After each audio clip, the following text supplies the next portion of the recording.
All right, ladies, we are live.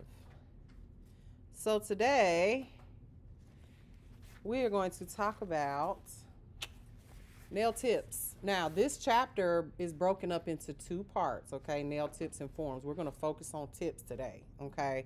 We'll talk about forms next week because that's a lot of forms is a lot of, okay? So I don't want to confuse you guys, all right? So, what we're going to discuss today, first and foremost, we're going to explain why you need to learn this, why it's so important to learn it as a nail technician, which is pretty much the same thing every time. I mean, you want to be a nail tech, you need to know, all the aspects of being a nail tech, the different techniques and everything. We're also going to talk about the difference between a nail enhancement and a nail extension, okay? And prep, the most important, in my opinion, the most important part of doing a set is your prep, right? And a lot of you guys are probably doing nails and wondering why you're having a little bit of lifting here, or why the nail is popping off all in one piece, or it's just not, they're not lasting as long as you want. I think that's one of the biggest flexes in the nail industry, which I totally disagree with. However, oh my God, look, 6 weeks retention. We talked about that a little bit last week, right? Who cares about that? When we had that talk, I talked about clients. I said, y'all know it's not good for y'all to keep having. She was like, really? Yes, really. So you need to start coming back on. Yes, or I'm going to charge you. Yep. Okay, tax that ass like Tina Turner and Ike, all right? We're going to charge you, all right? So we're talking about some different types of nail tips that are out there, okay? Because there's several different types. And then we'll stop there and we'll start our demonstration with the nail tip application and blending, okay? Because when you go to state board, you guys have to glue on a nail tip, glue it on, cut it, shape it, and blend it, okay? That's all. You don't even have to lay acrylic on top of it. Isn't that crazy? Very, very easy, okay? Anybody can do it. All right, so let's jump right into it. Why do you need to learn this particular service that is nail tips, okay? Well, first of all, clients don't just always want their natural nails done, right? Most of the people that you're going to run into are people who can't really grow their nails. Now, the natural nail girlies, those are the ones that, they have beautiful natural nails. They can grow them. You do your little manicures or your overlays, call it a day. But not everybody that sits in our chair, I would say 90% of the people who sit in our chair can't grow their nails for some reason, or their nails just break, or they just want longer nails. They'll never be able to grow them themselves. So that's where it comes in with our tips and our sculpting, where we're going to extend the nails. So you need to have a thorough understanding of this, okay, so that you can prepare those nail extensions and have them last, right? Like I said last week, the worst call you get is that phone call from the client that you just did 2 days ago, and they ain't calling to tell you good morning. They calling to tell you they broke a nail, or it lifted, or something happened, Unless y'all got clients that call y'all to say good morning, hey girl, I know they don't bother me. As much as I love them, they don't love me like that, okay? You need to be able to properly size your tips, okay? This is very, very important. A lot of times we are using tips that don't properly fit the client's nails, so therefore, if you're going to be using tips, you're going to want to have several different types of tips, and we will get into that. And then how to properly, when we get to sculpting, properly securing the form to the nail, okay? So let's jump right into it. So what is the difference between a nail enhancement and a nail extension? Without reading in the book, someone tell me what you think it is. What's the difference between the two? Nail enhancement gives like overlay. Okay. And nail tips is like Okay. that's right. Right. What was you gonna say, Deidre? Okay. So for instance, let's see. China, that's all your hair, ain't it? Okay. So like China, that's all your hair, right? Okay. So see how she enhances her natural hair by just maybe putting a little oil on, a little water, and walking out. You lucky heifers. Just a little comb it down. You enhance it. You maybe put a little color on it to enhance your beautiful caramel skin, or you put a little oil on there to shine it up, so that's enhancing what you naturally have. So with nails, we enhance our natural nails with maybe just a polish, gel manicure, or even an overlay, right? Nothing, no extending, no nothing, okay? Now with extensions, on the other hand, you got me over here with about 3-4 tracks in there, maybe 1 or 2 in the front, Yeah, you didn't know that? You thought this is my real hair, girl? Yeah, look, shout outs to my hairstylist, okay? Yeah, girl, it's tracks all up in here. These The only reason I knew because you said it our first day. That's why I knew. I got a little tracky track right there. Yeah. You can't There, I got one right there. I got one right there. My hair long now, but it ain't this long. Okay. No, but my hair is it's long, but it's very thin and fine. My mama said we got frogs hair. It's can't see it, but it's there. Okay. So yeah, just a little, just so I can have a little length, just a little. My hair come to about right. Let's see, where my hair at? About right there. The rest of it is, it's Brazilian. Okay.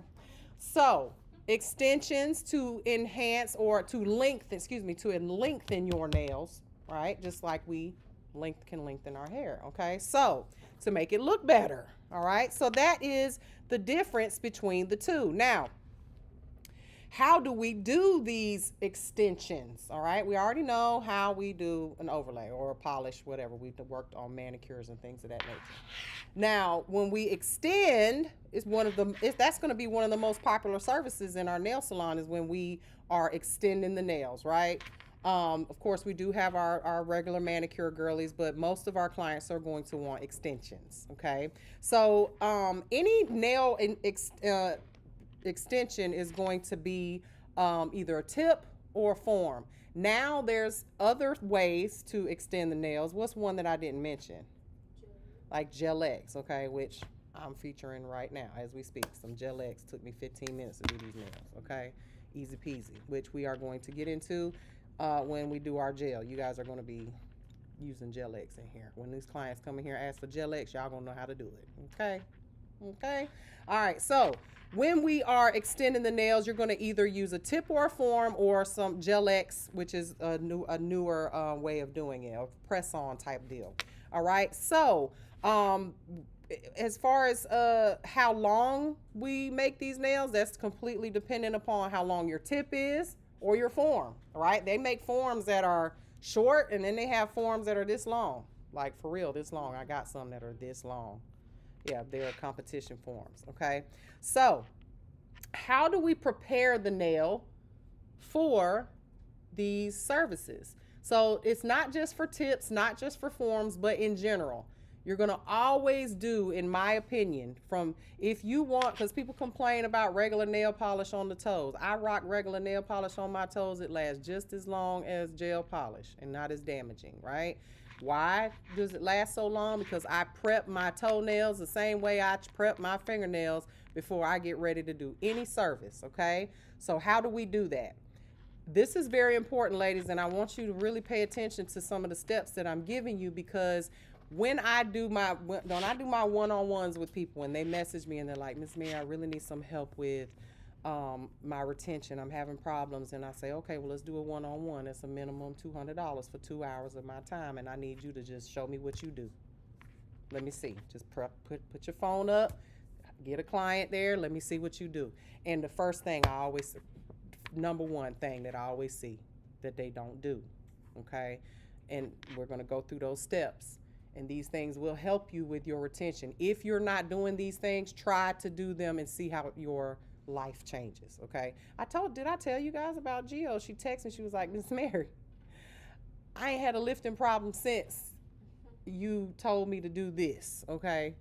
Since then. She's one of the senior students that will be here at 1 o'clock, all right? So, number one, when we're doing prep, the very first thing that you should do with your client outside of saying, hey, how you doing?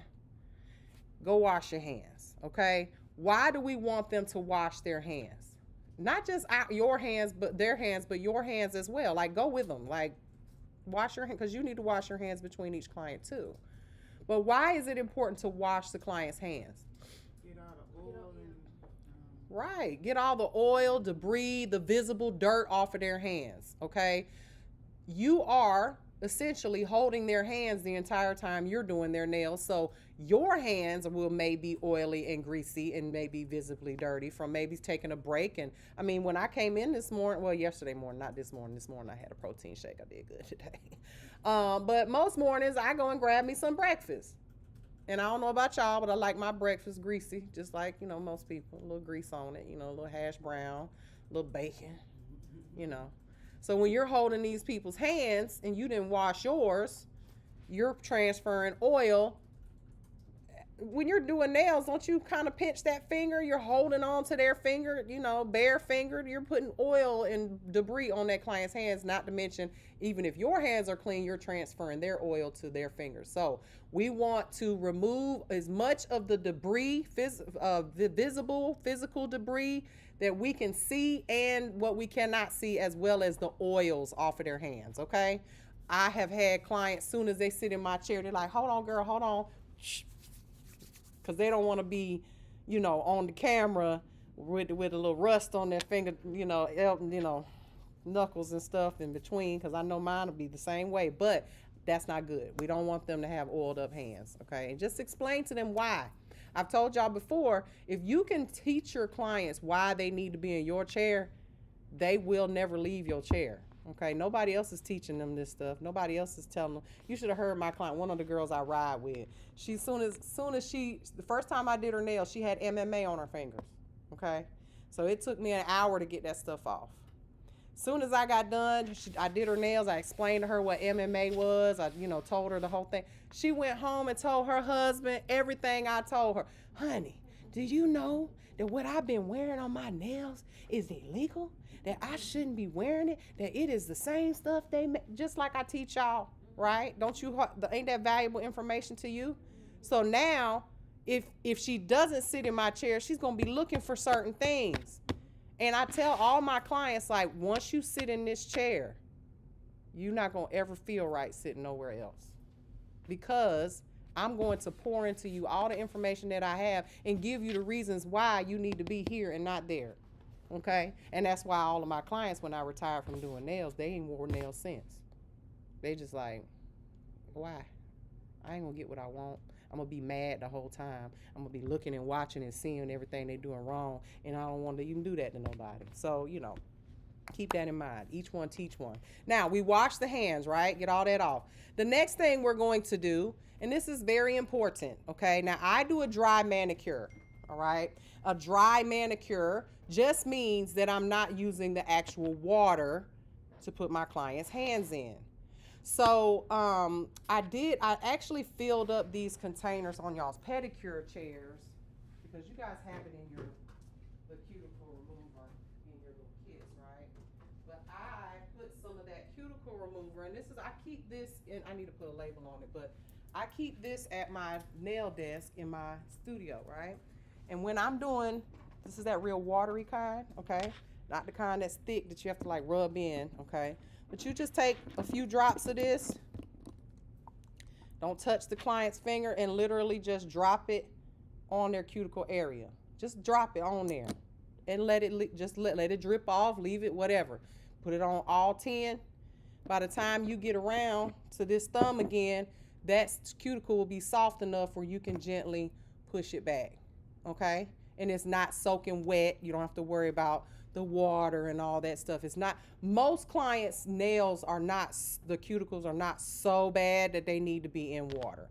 The water is more of an experience rather than a treatment, okay? So when you get a manicure, yes, it feels nice to put your hands in the water, but do you have to do that? No. We do a dry manicure every time we do a set of nails, even if we're just using our e-file to do it. Now, that's a more advanced technique, using your e-file, but I always, even before I use the e-file, always put a little cuticle remover and just push that cuticle back, okay, because it'll make it easier for it to come off.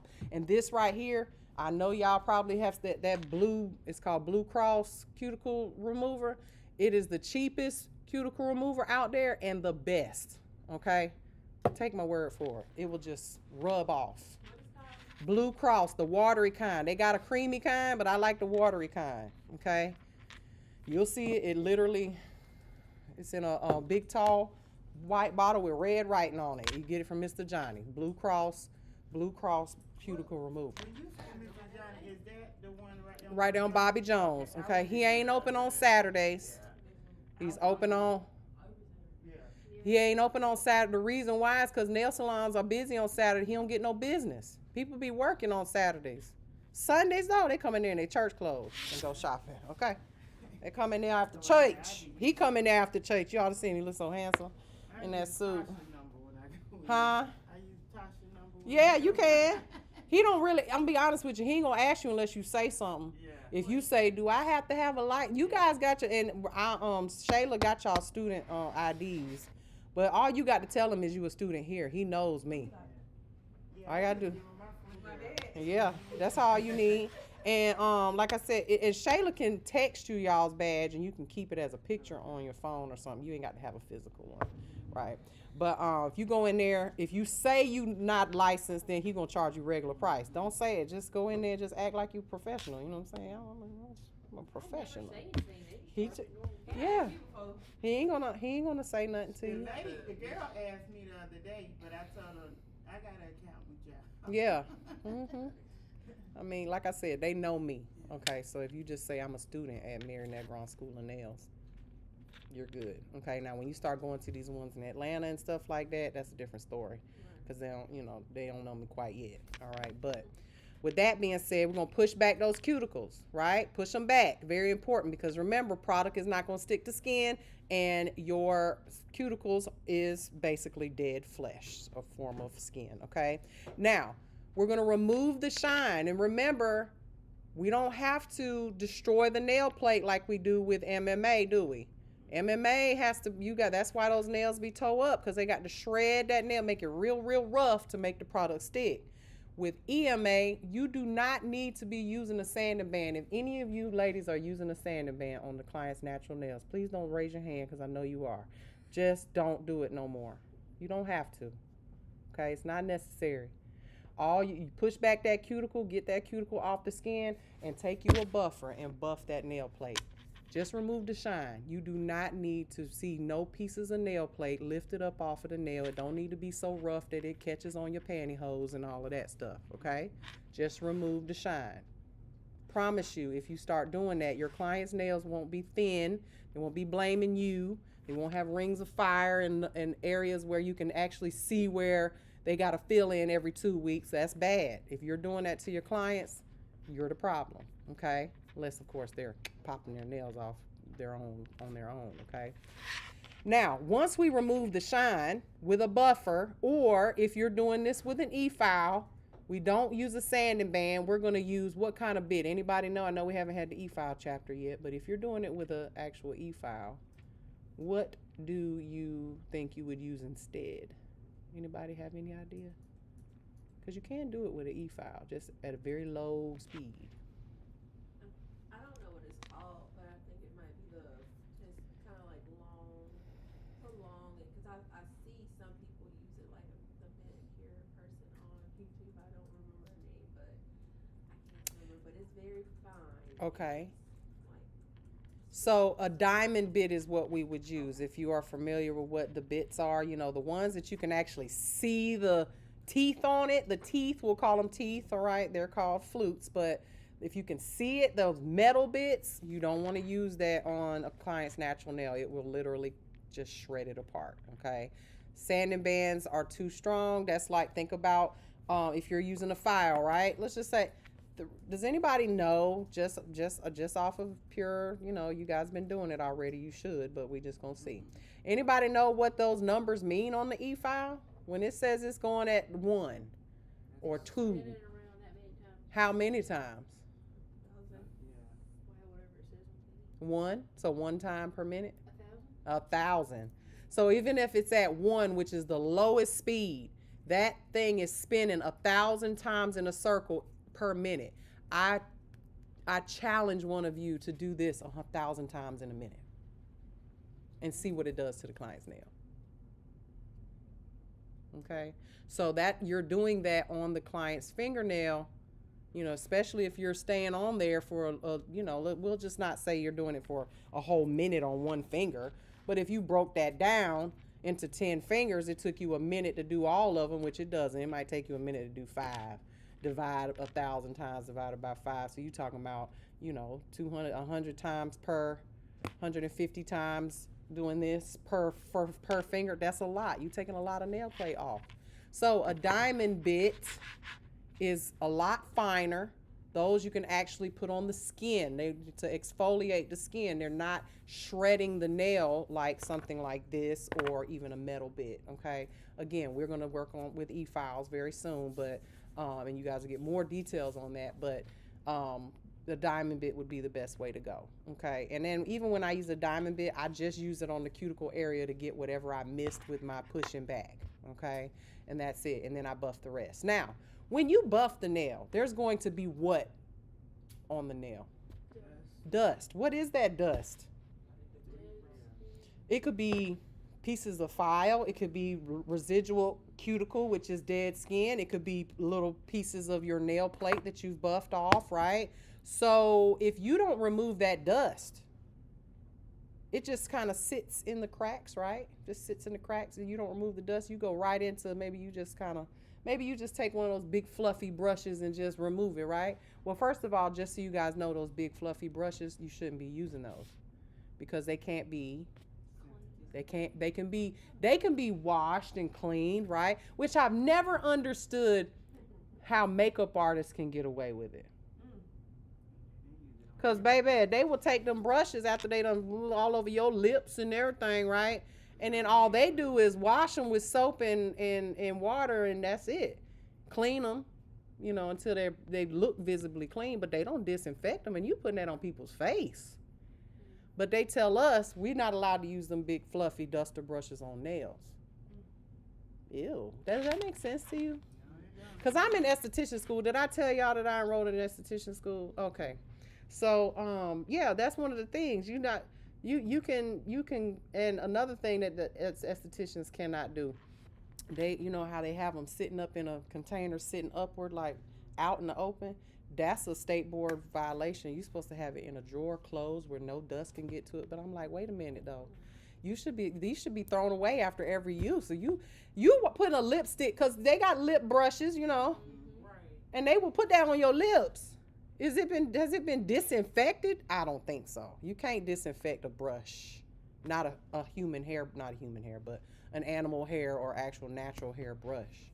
So this is what we use, right? So I don't know, have y'all ever seen me do nails live? And people always ask me how I do it, but so I always have this little thing on my finger here, right? So when I'm doing my e-filing, then I do this right here. It's always, it's not like I have to pick it up, stop what I'm doing, and I'm dusting. I've been doing it a long time, baby. You will too. But just hook this on your finger right here and e-file, and then dust, so you can see what you're doing. And because the dust be in your way, you can't really see sometimes. But remove the dust, okay? But that's not enough. Once you remove the dust completely, and this is so much better for removing the dust anyway, because it's hard bristle. So it's going to get all them cracks and get all that dust out of it. Once you've done that, that's not enough. We need to take cleanser, spray the nail down, and wipe away as much of the dust as possible, because any dust is going to settle in those cracks. And where do you get lifting? Right? Makes sense? So try to cleanse. So and that one thing, Gio will tell you, that one thing, cleansing the nail plate, changed how her retention was on her client. She was having clients, and she'll tell you this, that she would spend hours doing their nails and they would pop off within the week, days later. And she changed that one thing, and now 2 weeks, 3 weeks later, they still on. Okay? So, and that it can be a game changer. All right? So, okay, so let me just tell you, y'all don't go out here and buy no cleanser. Okay? Like, Young Nails sells what they call swipe. No shade on Young Nails, but I really don't like when companies, you know, just take one product and just rebottle it and call it something else, right? Cleanser is alcohol with a little acetone in it. So here's my recipe. I make my own. Okay, write this down. All right, and keep you a little bottle, a spray bottle. that you can spray it out of, or whatever, a little pump bottle or something. It don't matter, a squeeze bottle, whatever you want to put it on. I like a spray bottle. It is 3 parts alcohol, 1 part acetone. Do y'all know what I mean by that when we say parts? So that means if you're making a little bottle that's only big enough to put in here, you might put 3 teaspoons of alcohol and a teaspoon of acetone. If you're making a big bottle, you're going to put 3 cups of alcohol, 1 cup of acetone. Get it? Equal parts, okay? That acetone is going to, the alcohol is going to, clean off the nail plate, like clean it, because it's a sanitizer of sorts. And then the acetone is going to help dry it out a little bit more, okay? The acetone will dry out that nail plate and get it prepared. So that's my recipe. If you want it to be blue, put some blue food coloring in or something. I don't know, because that's what swipes is alcohol in a bottle that they charge you $12 for. You get a gallon of it for $12, okay? So make your own, and then just make sure you label it and it says cleanser, okay? All right, and that's what I use. I don't buy nothing fancy. Now, once you have done that, of course you're going to add your chemicals and your products, right? But when it comes to tips and forms, the order is a little different, okay? We're not gonna, we can apply dehydrator at any time, right? Dehydrator is actually pretty good to put on the nail. You could do that prior to gluing your tips on, but absolutely do not apply your primer before you glue the tips on. Why? It is not going to stick. And primer is supposed to help with adhesion, but not for the glue. The glue will stick to any damn thing, but glue will not stick to anything that's wet or sticky. And that primer, if you've ever tried or accidentally forgot or whatever, and then you went right in and did your dehydrator and primer and you tried to stick your tips on, it didn't stick, did it? It just was like, So there's a different order. Obviously, with your forms, you're not gluing anything on, so you could do your dehydrator primer, then put your form on or whatever. I always put my forms on first before I do anything, okay? But again, we'll get into that next week. So you're going to I just apply my dehydrator and primer after I have glued the tips on, okay? So then you would lay your acrylic. All right, so that's your prep, okay, of the natural nail. Very, very important that we prep properly. I spend at least 15 to 20 minutes just doing prep. I can lay the acrylic in 5 minutes, 15 minutes at max, okay? But the prep, it's important, especially if it's a client who either A, has never been to you before, you're going to spend a lot of time getting those nails prepared, or B, has waited 3-4 weeks to get their nails filled in, okay? So keep that in mind. Just take that time. I promise you, if you take the time to do a good job, you won't have issues with lifting later, all right? Now, let's talk about the different types of nail tips that are out there, because you guys are so lucky. There's so many different types of nail tips out there, okay? But we're not talking shapes here. We're just talking how they are attached. Okay, so let's talk about those. So first of all, what are nail tips made out of? Well, they are usually a pre-molded form of plastic. And remember what I told you guys about acrylates or acrylics? What are they? What are acrylates? Are they glass? Are they concrete? They're plastic. All acrylates are a plastic, whether it's a soft plastic that's bendable, moldable, or a hard plastic, like something like this stand right here. This is a hard plastic, a very hard plastic, but it is plastic. It's not metal, it's not glass, right? So that plastic, just for purposes for State Board, is an ABS plastic, also known as acrylonitrile butadiene styrene, okay? All right. Acrylonitrile butadiene styrene, also known as ABS plastic. All right. Now, this particular plastic is going to help you get your length as well as support the acrylic that you lay on top of it.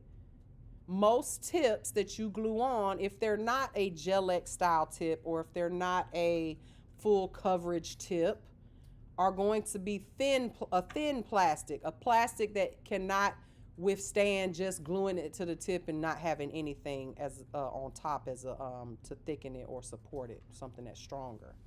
All right. Now, when you lay this tip on the nail, you're going to have to lay acrylic on top of it. So you're overlaying the acrylic on top of the tip. Now, what's very important about blending in applying tips and blending tips is when you get ready to lay that acrylic, remember this phrase: slick to slick does not stick. Okay? And this is where blending comes in. In a lot of texts, they don't do any blending or etching of the nail tip at all. They just glue it on. They might run a buffer over it or an e-file over the little contact point. You probably had that happen when you got your nails done. And most people would say, oh, well, I ain't never had no problem. Well, how do you know? Have you never had a nail break? You done had a nail break. Your clients had a nail break. And when it probably broke right where? At the contact point, right? And if you've never blended or tried to etch that area before, because you just were like, I ain't got time for that, I'm just going to go right on over it, how do you know that it didn't break because you didn't blend that area? And the reason why I say it's important to blend that area is because, and when I say blend it, get rid of the shine, okay? Make it, etch it. Make sure that it's not shiny, because that acrylic is not going to want to stick to something that is slick. Think about it. Y'all drop it on this table. You can take your finger and pluck it off and it just flies off the table, right? Because it's not adhere. But if I promise you, if I etch this table and make it rough, drop a little bead of acrylic on there, you are not going to be able to scratch it up. It's going to be stuck in there, okay? Why? Because those little etch marks create grooves and divots so that the acrylic molecules can stick into those holes, and now it's trapped. It can't really get out, okay? So consider that. So the reason why we want to blend the tip is to make sure that that acrylic is adhered in that area. And is that not one of the most important areas of the nail? That's the part that is called the stress area. It gets the most, it's right where the length starts to come out. So anytime you're wibble wobbling on the tip of the nail, where do you feel it? Right there in the stress area. That's where most of the stress is going to get put on the nail, okay? Now, if you notice with a tip, most tips, your typical salon style tips, they have that little U-shaped area at the bottom. And the name of that is the well of the tip, okay?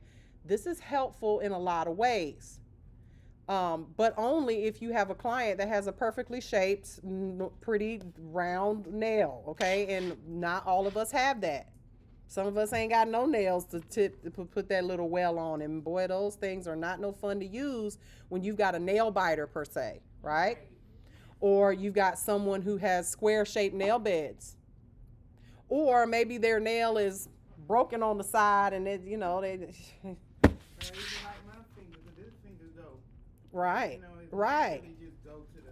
Right. So sometimes these tips are not ideal because of the shape of your client's nails. So this is one of the drawbacks of tips, is that if you're going to be a nail tech that only knows how to use tips, you better have several different types for different types. Everybody's different. Normals are sitting on a washing machine, right? That's my mama always said. All right. So let's talk about the different types of tips when we talk about the contact area. So these are the 5 most common types of tips that are out there. You've got your full well, your partial well, your well-less tips, your full coverage tips, and then obviously a French tip, which is going to be more of a colored tip. Now, the 2 on the bottom, the full well tips, those are your Gel X tips. Those are, the ones that look like this. Well, these are what you guys use on your, on your fingers when you're gluing them down, right? These are just full coverage, cover the full nail. So we're not gonna talk about those too much because that's just a press on, right? And then of course your French tips are going to have a color to them. They may be white, they might be red, they might be pink. It could be a design on them, which I think those are so weird, but they have their uses. I like to use them for ombre. I don't like, because the tip is never, the French ain't never French, and them smile lines are a little depressed if you ask me. They're not smiling too much. But I prefer, if I'm going to use a tip that has a French, it's going to be a deep French, and they make those, but they're hard to find. Like OPI has a really nice one. But anyway, so out of these three that you see on the screen up here, which one would you say is the full well tip? Not to be confused with a full coverage tip. The third one. Yeah. Okay, so we're going to say full well, partial well, well list. Which one is the full well? Full well is that one. Partial is. Hold on, that one, right, left, middle.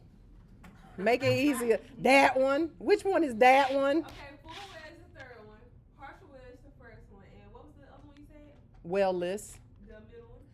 All the way loud and wrong. And all three of them wrong. She got them all three wrong. Not one single one is right. Well, Okay, let me Try again. Okay. Full well is on the middle one. Okay. Partial is the third one. And well is the first one. Yay! Process of elimination works every time. Okay. But she had to get that wrong and loud the first time to get it right the second. Okay. That's all right. That's all right. You won't get it wrong again. All right. So, were you going to say that, Alexis? Okay. Alexis was going to save you. She was like, no, that ain't it. The first one or the no, second one? the second one. Oh, okay. Yeah. Okay. So, the full well tip, the one in the middle, okay, that's a full well tip. Don't let that confuse you. You hear full well tip, because that tip only covers about a third of the nail, maybe half, depending on the size of the finger. Okay. The partial well tip, that's going to be the one that has the typical one that we see in most nail salons, right? Has the little moon well in it, partial well. And then the no well or well list tip is obviously that first one. There's no well on it. Now, why do you think you would want to use one versus the other? Probably depending on what they getting or How long? Yeah. The length of it. Let's focus on the wells and why you would choose a well list tip or a full well or a partial well tip. Like you were saying about their nail. yeah, they Right. So let's just say that you have a client. Let's draw, because you know I love to draw. So let's just say you have a client whose nail, they broke it, right? And so their nail, let's just say that because their nail is way down here and they broke it like this. And this is their skin right here. They broke it like that. Is a partial well tip gonna be the best tip to fit? Because you got your, let's just say we're gluing the tip on, right? We use a partial well, and the part that we glue is here, right? So we got all this skin. This is just covering skin. It ain't even touching nail over here, right? So when we glue it, there's gonna be a chance that this area right here is not, it's not a chance, it's 100% chance it's gonna pop up away from the skin, right? And you're gonna have a weak spot there, okay? So which type of tip would be more ideal to use in this situation? You could use the well list, but the well list doesn't really have like a glue contact point, so you're kind of just fitting it. It fits the same way as a partial, but there's no well on it. That well helps with you put where you put your glue, right? In this case, I would use a full well tip. Okay. Oh, so you can put it all the way down there. It's gonna go all the way down. So I prefer using a full well tip on a client who's got damaged nails, and that's just about every damn body. When they first come to you, they're going to, you soak off their nails and they've been going to wherever, and they bit their nails off because they didn't want to pay for the soak off before they came, and they knew it was gonna take all day because they got MMA. They done pulled their nails off. That's usually what their nails look like, one or two of them, right? Or they got a lot of stuff going on from where they had some damage from the E file, or like I said, popping off their nails. So I prefer with a client that is getting tips. Now I don't even care for tips that much. All right, I'm a sculptor, but if I use them, a client who has damaged nails, I'm going to lean more towards the full well tip. Now, another reason why you guys are going to need to lean more towards the full well tip is because guess what?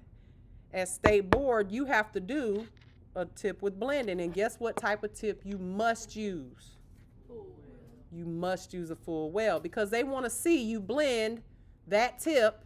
Okay, they want to see that, and they want to see you blend it to where it looks like it grew out of the client's finger.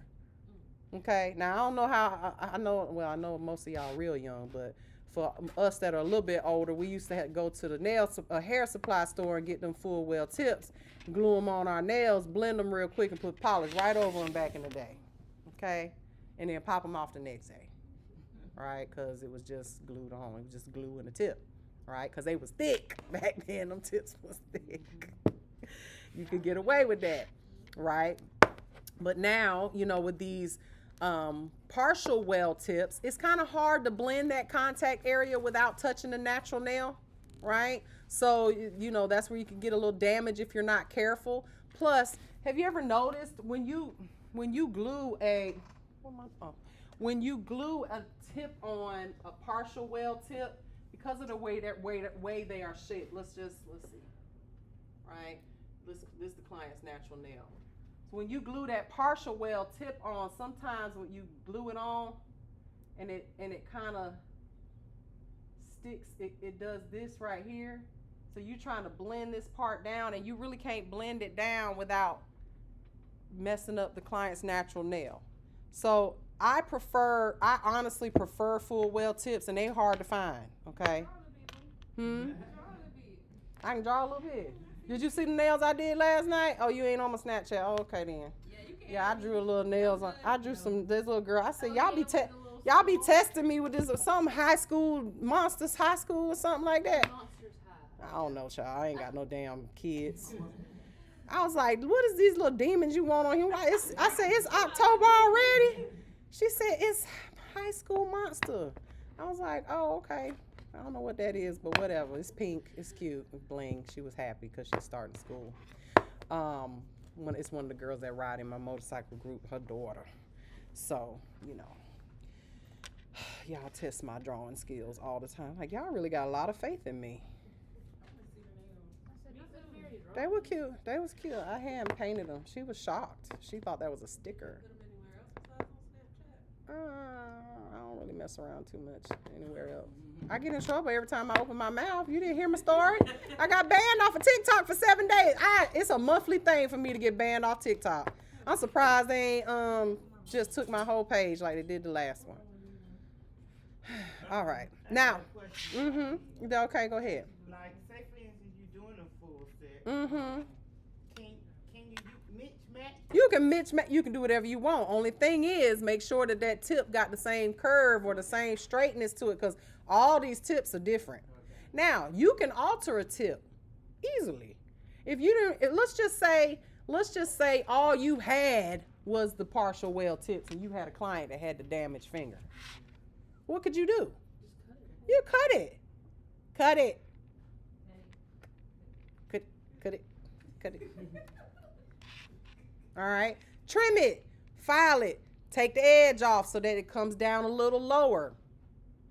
Push come to shove, cut the whole damn well off. Okay. And bring it down lower. Yes. So, or sculpt it.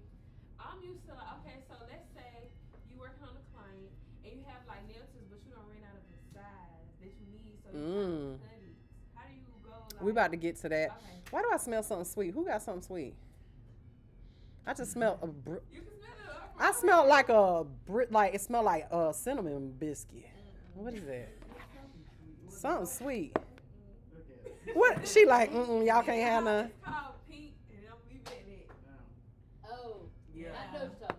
You know that oil, Miss Mary? Here, smell that too. Oh, you got on a perfume. Yeah, Let her smell this one too. Don't get me banned. Pink what? Don't say it, just read it. Yeah. Let me see. Both of 'em, I too. smelled something sweet. You mean you smell like that girl? Let me something. Oh, Yeah. Don't be shouting people up there 'cause you pink and wet. Yeah. You gotta smell them. Hold on a minute now. Y'all gonna get me in trouble. Smell good. Mm. It get you things. Yeah, I got my first shot. This one wet. That's pink and this one wet. Woo! So that wasn't you. This smell like something you can eat. She done go see what I'm Y'all saying. some dirty little children. My mama, if my mama saw that, if I was, she would be like, oh, Imagine being around older people that what is that? I'm like, oh, it's just some pink cootie cat. Some pink kitty cat. That's nasty. I'm glad Instagram is a little bit less strict because they've been a ban. I like that. That smell good. That smell real good. I could never tell nobody what I was wearing. See how? Never. Especially them old people. Yeah, yeah. They steady looking for it. What is that smell? It do. Really? Yes. It's so hard to find it. When I find it, I go ahead and get like 2 or 3. Interesting. I bet you can get at the flea market too. Them people that be selling them oils at the flea market. All right, let's get off of that pink wet. All right. All right, it do smell good. I was like, wait a minute, what you eating over there? It smell like Cinnabons. It's a different kind of Cinnabon. All right. So, moving right along. How do we apply nail tips? Well, first of all, we need to choose the proper size tip. How do we do that? What are we looking for when we are choosing a tip and we know it fits? Sidewall to sidewall. I would rather the tip even be a hair too big than even a slight hair too small. Okay? So with that being said, because we've all done it. We've all put on a tip that was too small. What did it feel like? Felt like them damn Louboutins. Yeah, I'm about to say. That's why you can't give me a pair of Louboutins. Right. That's how you say it, eh? Louboutin, Louboutin, Louboutin, Louboutins. Don't buy me none of them. They don't make them in wide. Right. They might can get me a size 10. I know I can because that Bigfoot, what's her name over there in ATL? Nene Leaks, that Bigfoot, she can wear them. But she must got narrow feet because I can't wear no Louboutins. Nope. I don't know, she kind of tall. And She big. That's a big old gal. Okay. Now, feet. But baby, she wear them. I can't. She probably get like a size 12. and- Got to. Out all them expensive shoes are they made for looks, not for standing. Just for looks, for taking pictures so you can see the bottom of them and that's it. might tell a joke, I'm not walking in them. tell a lie. Mm-mm. I can say that about you. Nope. I ain't gonna lie down. I can't lie. I can't do that. I feel bad. Now, sidewall to sidewall. Now, what happens when you do apply a tip that is too small? What happens? What can happen? It can pop off, which that's not even the worst of it.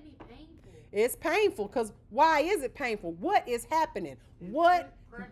It's putting pressure because you're taking something that's curved, right? Even though it's a soft plastic, you're taking something that's naturally curved and forcing it to flatten out so that even if your finger is curved, you're forcing it to push those little edges out, just like you forcing your big ass hoof in that shoe. And you know you gonna be either one or two things. You gonna bust them shoes open. I did that. I ain't gonna lie. I got a pair of nice shoes. I want to get them fixed though, but they still don't fit. That's why they busted open. They my favorite shoes too. Anyway, bust open the sides, or you gonna be screaming and hollering later, and you walking like I never forget. One time I was in Orlando, thought I was cute. Went to a little nail meet and greet with some high heels on.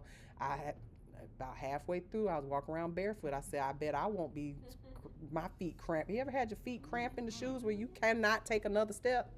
Yeah. And then you take your feet out and they still balling up because your feet said no. Now you can't put them back on. You can't even put them back on. Then you be looking like the little ghetto girl walking on the street with your dirty foots, right? And I don't even care, right? I ain't ashamed of my little I'm flip flopping it. Cute ones though, with diamonds and stuff on it. I ain't wearing all that. I'm over those days.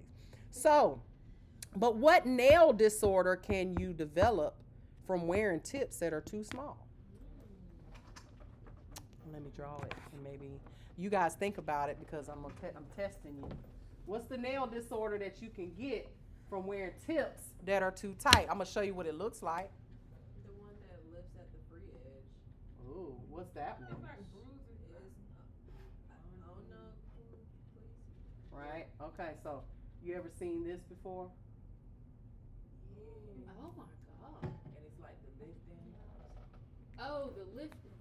Yeah. All of this right here is white, just like your free edge. Oh. Is it the one where the And water it be gets- right in the middle. Be lifted right there in the middle.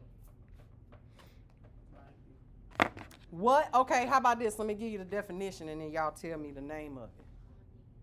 Ani, because they all Ani. What is the one where you have separation of the nail plate from the nail bed? Yeah, and it- This everybody's favorite it's like one. water, like moisture. Is it co? It is co. Onico, what? That's it. What is onycholysis? Lifting of the nail. Separation. Remember, he lied to you, sis. Yeah. Now he can't sleep in my bed no more. Separation Yeah. of the liar from the bed. The onycholysis, okay? Onycholysis, which is separation of the nail plate from the nail bed, okay? So this happens and it looks like this U shape. Why does it look like that? If it's too tight. It was the stressed area. It's push. What it's doing is you smushed it down to make it fit. So when you first smushed it down, now it's super glued to that nail plate. So it's constantly okay. So it started out like this, round, right, half C. You smushed it down, and now look what it's trying to do. So it's pulling up away from the middle. So it's forcing the middle of your nail to come away from the nail bed. Over time, if you are wearing nails that are too small on your nail beds, you'll end up with this disorder if you just keep forcing that. You're like, I wear, it's like when you're just like, I know I wear a size 5 shoe, you know damn well you wear a size 7, and you trying to squeeze into them shoes. Imagine them toes start looking a little busted, don't they? She told me, I'll take the soul out. Girl, get your size. Right. I'm known for that because I see I'm one size away from a kid size. Me too. And so I take them because them shoes be a good $50 cheaper because they're kid size and they got cuter shoes. So I'm like, just take the liner out, it'll fit, and then I'll wear nothing but them little teeny weeny thin socks. Be having corns on my toes, but they fit. They be cute. And them little shoes. Yes. Got them little pink Air Jordans, girl. He ain't got those in the big girl shoes. Also, if I'm a 6 and me, what size I wearing shoes? You a little kid size. Because I'm a 7 and Get them little kid shoes. I'm a If you a 6 in men, then you probably like a 5 or 4 in both little kids. Yeah. Cause see, I'm a 10 in women, a 8 in men's, but a 7.5, which they rarely have. The 7.5's always a 7.5 in kids. I'm not 5 and kids. Kid shoes. Yeah, you can if they. Size 10 to 9. Yes, you can if you wear men's size 8. A 10 in women is a men's size 8. And then if you take the liner out, give you an extra millimeter of space in there, cut off your pinky toe, you good to go. Shave that pinky toe off. Don't you have no long toenails though? Oh yeah. Not even a bit, not even a smidge. They can't be coming over the free edge at all, or you're gonna be miserable. But they will fit. Okay, I'm just saying, don't do that. It's bad for your feet. But anyway. Okay, who said I wear a 6 or 6.5 and 2? There you go. Cheaper, cuter, and much more options in kids' shoes. Yeah. Cut them toenails though down, Miss Acrylic Toe. Cut them down, or you gonna be screaming. No. She tried to slap it. No. It's not. It's not. So I just need to just get like Yes. And grow your toenails out healthy and strong. like they used to be before you started doing all that stuff to your toes.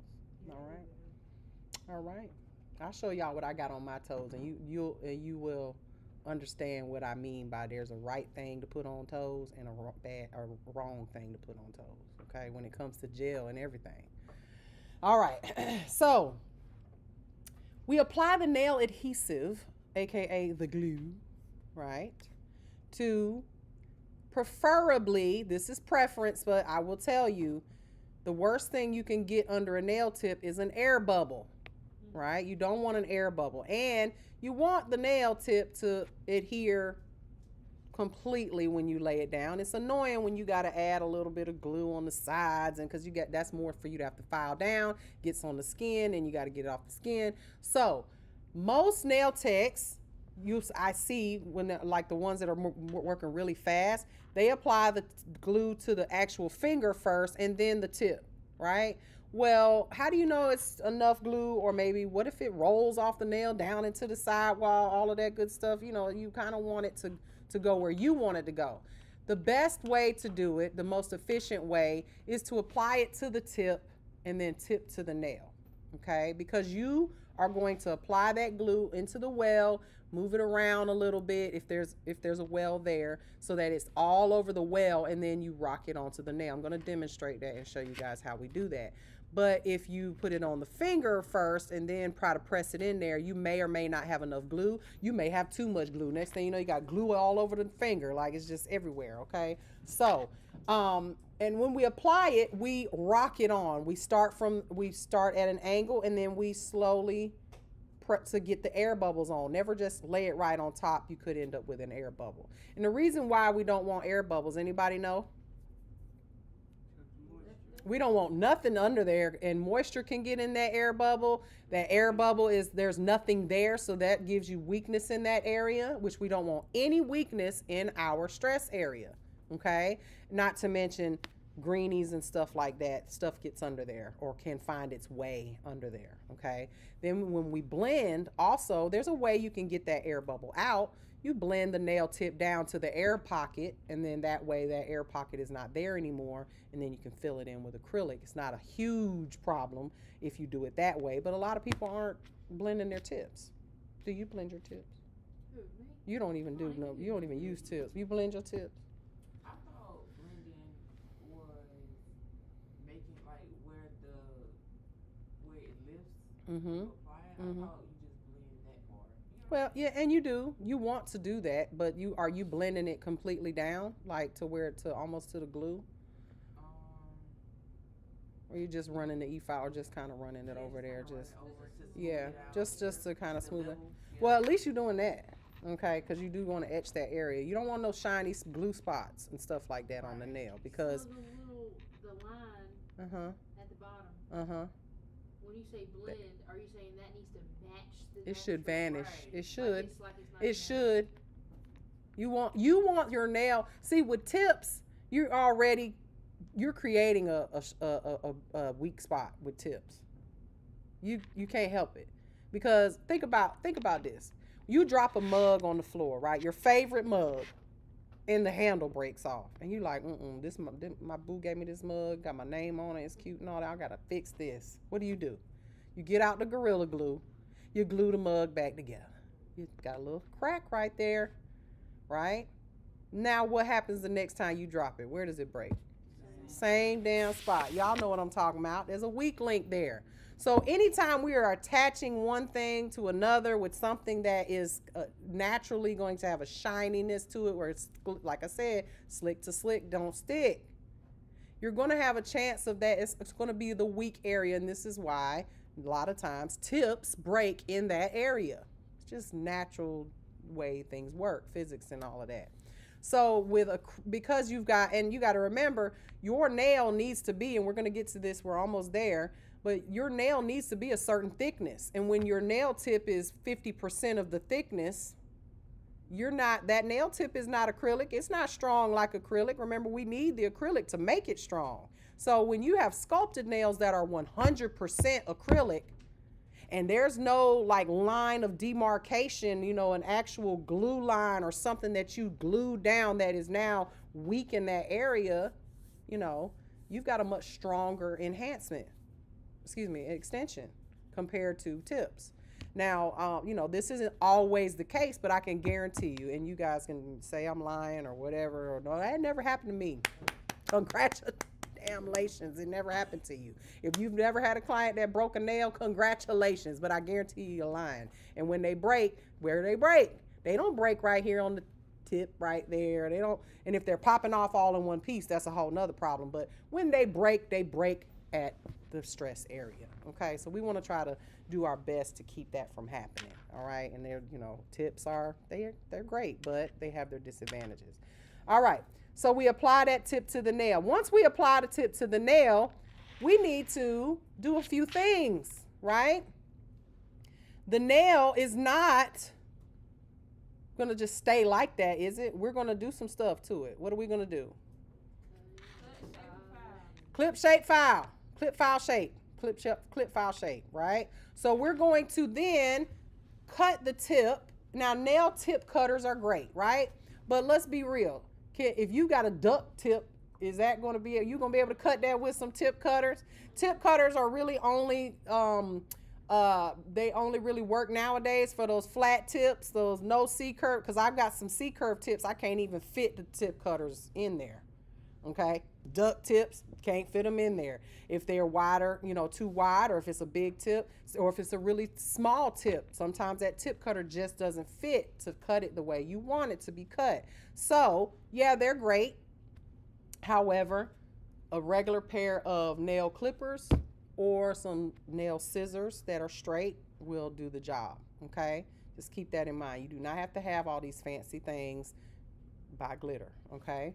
Now, nowadays, you guys have seen that the girlies using the magnets, right? The magnets are great sometimes if you know how to use them. Here's the thing. When we are cutting the tips of the nails, y'all are so worried about trying to get them all the same length, right? Well, with the magnets, you count how many magnets you want, and it kind of prevents it from, do you know what I'm talking about? Everybody know what I'm talking about? I don't want to, huh? You do? Okay. I got the magnets too, but here's the thing. When you're measuring the tip of a nail, how are we measuring it? What are we looking for to get the exact same length? I'm gonna put my phone. I'm asking. Y'all tell me. What are we looking for? Let me put to measure them to make sure they're all the same length. What are we looking for? Yeah. Is You're it? gonna look from, because this one might be longer than this one, but you're measuring from out here. But really, this one's longer than that, so it's not the same. Right. So it really depends on your client's nail, because okay. So for example, hold on. Let me put this on my overhead cam here. Okay. Overhead. Here we go. Okay. My nails are cute, ain't it? All right. Now, when you are measuring the length now these are Gel-X, right? So with that being said, you don't have to really change, do anything to the shape of the nail. Now, I had an injury to this finger here, okay? Now, if you look, I looked at this and I noticed and I was like, this finger looks shorter than the rest of them, don't it? If I look at measuring from here to here, don't this one look shorter than this one? These look much slimmer and stuff like that. So the reason for that is this is the longer nail. This is the longer finger. It has a bigger nail bed. So there's an illusion there. When you look at the thumbs, right? These thumbs, are they the exact same length, right? Or the thumb versus the pointer finger? Well, if I were to take these off, they actually are the exact same length. But because this finger is, and I tested this, I was like, do I want matte or shiny? And then I couldn't decide, so I just left it. Which one, matte or shiny, y'all? Okay. All right, damn. All right, not bad. I left the rest of them shiny. All right, so because this finger is the shorter finger and the wider finger, it is an illusion that it looks shorter because it's short and fat. Like let's just say me, Emily, and Alexis are all the same height. We all 5'9". You wish. She definitely not 5'9". How tall are you? 5'2". 5'4". Girl, I got heels taller than you. All right. So let's say we're all the same exact height, but I'm 500 pounds. Your, model weight like 120 pounds, right? And then you're, just a little fluffier, right? Which one is going to look shorter? Me. Naturally, I'm going to look shorter because I'm wider. I'm as wide as I am tall, right? Whereas she is the same exact height as me, but she's just slim and tall. You know what I'm saying? So she looks taller, but exactly the same. It's all an optical illusion, really. Okay. So with that being said, when we're measuring our nails, if we're looking at them, because I see you guys do this, you will line up your fingers so that the cuticles match, right? Is that correct? Right. Well, I thought it was, but I guess not. Think about it, because if our nail beds are all different lengths, right? My thumb nail bed might be, let's just say, an even 10 millimeters. And then this nail bed might be 8 millimeters.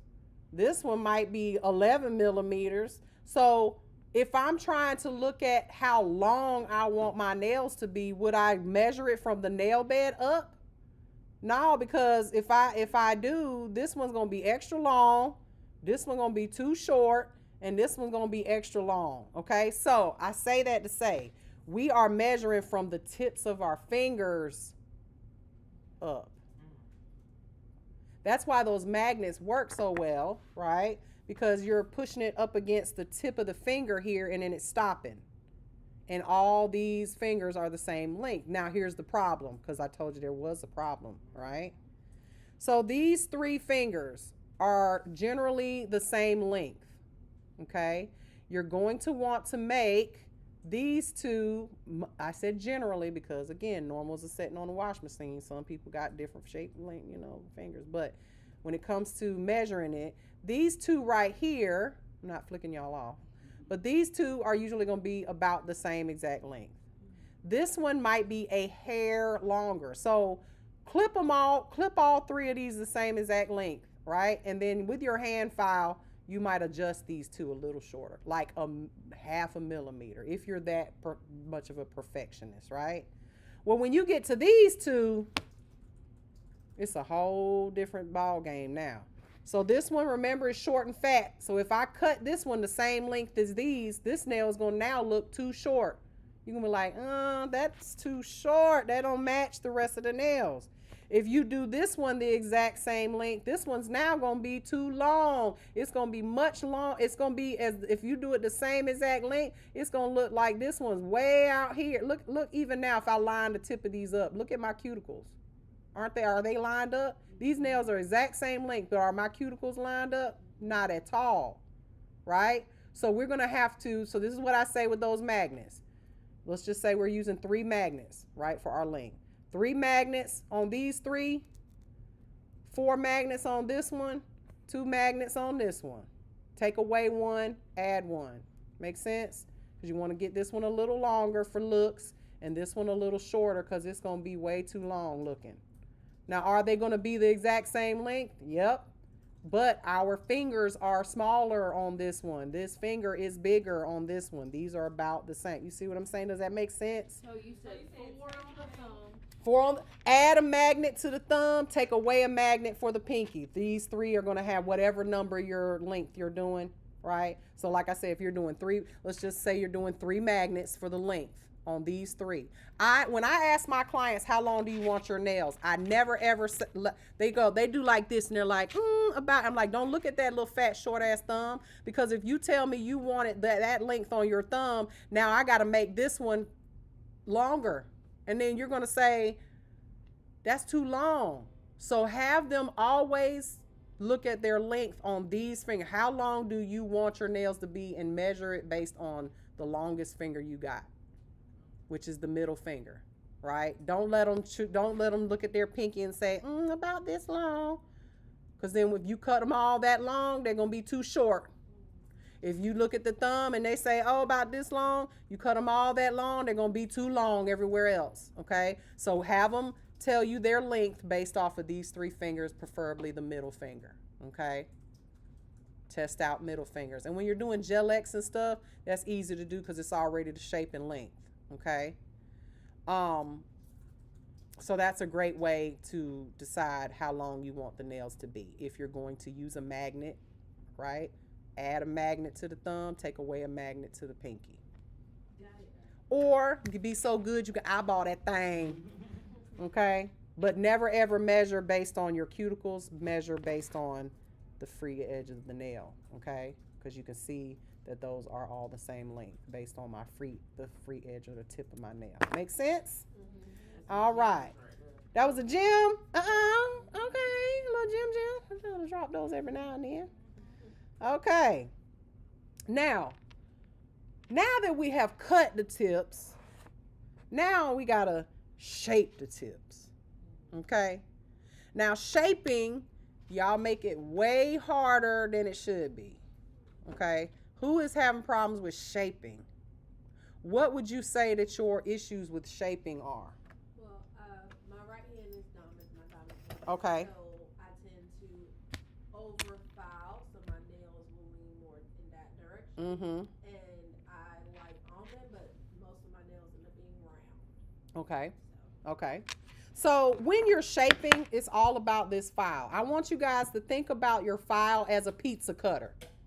If you want to cut a pizza in triangles, you roll that thing in one straight line, don't you? If you want S's, then you have to do this, right? Nobody wants a rounded pizza, like, we're going nice and shaped. So the only shapes that you guys find more difficult are the round and the almond shapes, right? Because coffin, square, they're straight lines, right? Most of the time, you guys, when you're filing, you're holding your file incorrectly, okay? You need to be holding this file like you are directing the orchestra. Okay? Y'all doing this. Y'all holding this file like it did something to you. Okay? Like you holding it like this or like this, or and there's several different ways to hold a file, but at the end of the day, you want to lay your acrylic like you don't have a file for one, so you don't have to beat yourself up while you're filing, okay? And also, when you're filing the nails, I want you to we file one side like this, other side like this, not one side like this, the other side like this, okay? You can't really you're using this hand to apply pressure. Okay, I need a hand here. Okay, there's one. All right. So, for instance, and I'm just going to use this as an example, okay? Because there is no nail on here right now. When you're filing, right? Some of y'all will do this right here. You're going to shape it. You're like this, and then you go right over here like this. Okay? You're not putting the same pressure on both sides, okay? So what I like to do is I try to keep my hand in a position where when I'm filing this side and then I move to this side. So it's almost like a U movement, okay? You file this side straight, file this side straight. When you go like this, you can't give the same pressure because you're using your thumb. Your thumb is what's giving the pressure. See my thumb here? If I'm using this side to push pressure, that works. But when I go on this side, what am I using to push pressure onto the nail with? This little baby finger right here or my whole hand. So I might end up putting too much pressure on this side and end up getting it going in this way. So equal pressure on both sides. This thumb, let it be. You don't need a lot. So just keep the equal pressure. You got your thumb doing the work on this side and your thumb doing the work on this side. Now, this is important too, right? when I'm holding this finger, I'm using these fingers to help me keep pressure on this side of the nail so that this thumb don't have to work so hard. If you are by the end of your set feeling cramps in your thumb, it's because you're not using your damn fingers to help you hold pressure to this finger.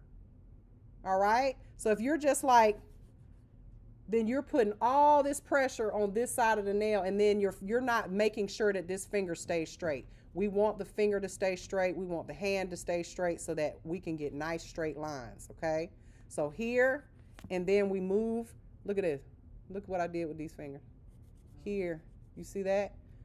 Equal pressure on both sides. Now that only helps when you are doing straight lines like squares, coffins, stiletto, right? What about when we want to start getting into rounded or almond shapes? Some of the mistakes that you guys make is that you're trying to be a sculptor with these tips. Meaning you're like, okay, I want to do a round shape. So what do? You trim it down, right? You want to trim some of the sides so you don't have so much work. But then you're doing this number right here, trying to shape it into a round shape. Or you're like, okay, I want to do an almond. I'm going to do this. You can eliminate all that. Your file can do all the shaping for you. So when you've got a tip, and this is, I got to draw this because I don't have an actual tip on. Well, yeah, I do. So let me show you what I mean. So when you've got a tip, right? If I want the tips of this, if I want this to be shaped square, I'm going to hold my file straight, right? Like this, to make this completely square. Now, what if I want to round the edges of this tip to, let's just say, the god-awful shape known as squoval? What do I do to make it squoval? Am I going to do this? All I got to do, instead of holding it straight, is tip it a bit, right? So that's going to round out my corners a little bit. See how it takes the corners off a little bit? Now, if I want this to be round, I'm going to go down a little bit more. And just hold, do not seesaw. You got to be straight with this. If I want this to be round, I'm going to hold my file in that direction. And now look what it's done. You see that? If I want it to be almond, I'm going to do it a little bit more, right? I'm going to file off even more, put more pressure. Okay? You see that? And look at that. Y'all stop making life so hard, because you ain't going to get, and now you can always go in and refine, like very gently, just refine the edges a little bit. But look at that. It's all about how you hold your file. Y'all like that little ugly moon thing y'all be doing? How do you do that? Huh? Right here. You was born into the wrong womb. You should have been born right here. You would have had me your whole life. See? Probably. Because my kids, I can tell you right now, they're going to have, if I ever have kids, they're going to be making good money where they can pay for their own everything by the time they're 18, okay? But you see how easy that was? And I didn't do nothing but just change the angle of my file. So again, like if y'all know that little moon shape y'all be making with the square where, yeah, okay? So how would I achieve that? Where the tip looks like it's a backwards tip. You gonna hold it, instead of straight, you gonna hold it like this.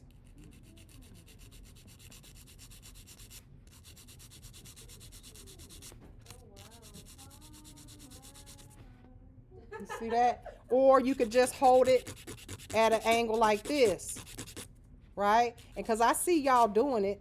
See that? Look, I hate that. Look at that little plastic piece. Now look what we just did. All for the price of $6,000. See, all that's all you got.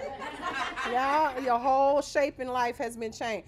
You don't have to get in there and all that. It's all about the angle you hold your file. Now, you know, of course, the thinner and more, now stiletto and all that stuff, that's going to cause you just making straight lines, right? You're just going to I mean, I would definitely clip this to make my life easier, but you know, coffin, stiletto, you got to hold that file. Again, pizza cutter, right? Now, I don't have no actual human attached to this, so it's a little more difficult. But there you got your coffin, right? So we just hold that in. Hold your client as if it is you're trying to cut a pizza.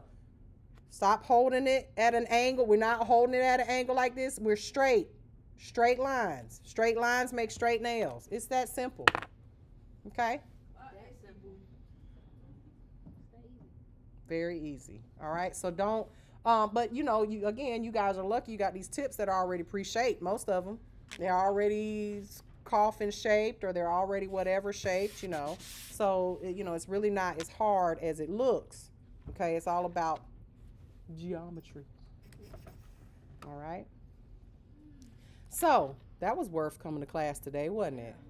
That not nobody that ain't here asked me about no shaping. Well, everybody's here today. Yesterday, I was embarrassed for them. All right. Everybody took the day off. All right. Now, one of the reasons that I do not like tips, it's not my favorite thing, is because you have to do so freaking much, right? You gotta fit the tip. Then you gotta glue it. You gotta find the tip in the box. 9 times out of 10, they ain't in the right hole anyway. That's what she said. And then you got to find the right tip, put it on there. Then you got to get the glue. You put the glue on. You glued it on. Now you glued it on and it's crooked. Lord, now I got to file it off and do another one. Or what do you do when it's crooked? Don't do that. Make sure it's straight every time, right? Don't let it be crooked. But if it is, you got to clip it off and start from scratch, right? Or so it's just a mess. So, and then you've got to now shape the tip. Always shape the tip before you blend it. Why is that important? If I blend down the foundation of the tip, it's going to be way thin. It's probably going to break and pop off. So always clip it for the length first, shape it into the shape that you want it in, and then blend the tip last. Okay? Because if you blend first, it's going to be weak in that apex. Clip, shape, blend. Length, shape, blend. Whatever. Okay? Cut your length, then you're shaping, and then blend. Okay?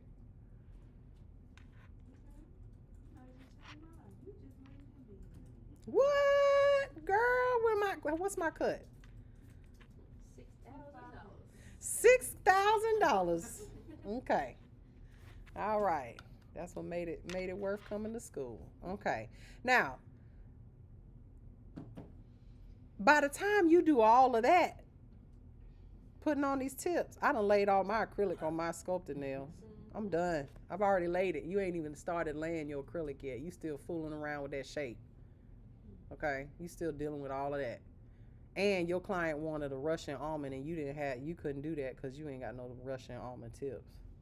Right? These exotic shapes. Yeah, we'll talk about that next week. Exotic shapes. You ain't never seen Gothic almonds, Russian almonds, edge nails, blade nails. Oh, you talking about the one that has like little... Yeah. Gone lipstick. No, that ain't exotic. That's ghetto. Okay. We talking about exotic. Just Google it. Russian almonds, Gothic almonds, edge nails. Just look up exotic nail shapes. You can't get these shapes with tips, okay? And these are shapes that if you can master them, people will pay you anything to get them. They're gorgeous. Oh, yeah, I see. Wow. These are the Russians, okay? That's what Russians are good for something, okay? Them nails. When it comes to them nails, them Russians got it down, okay? Blade. Wow. Blade. Yep, all types of different. There's hundreds of different nail shapes. As a matter of fact, at some of the competitions, the ones that pay tens of thousands of dollars, they have a category is create a nail shape.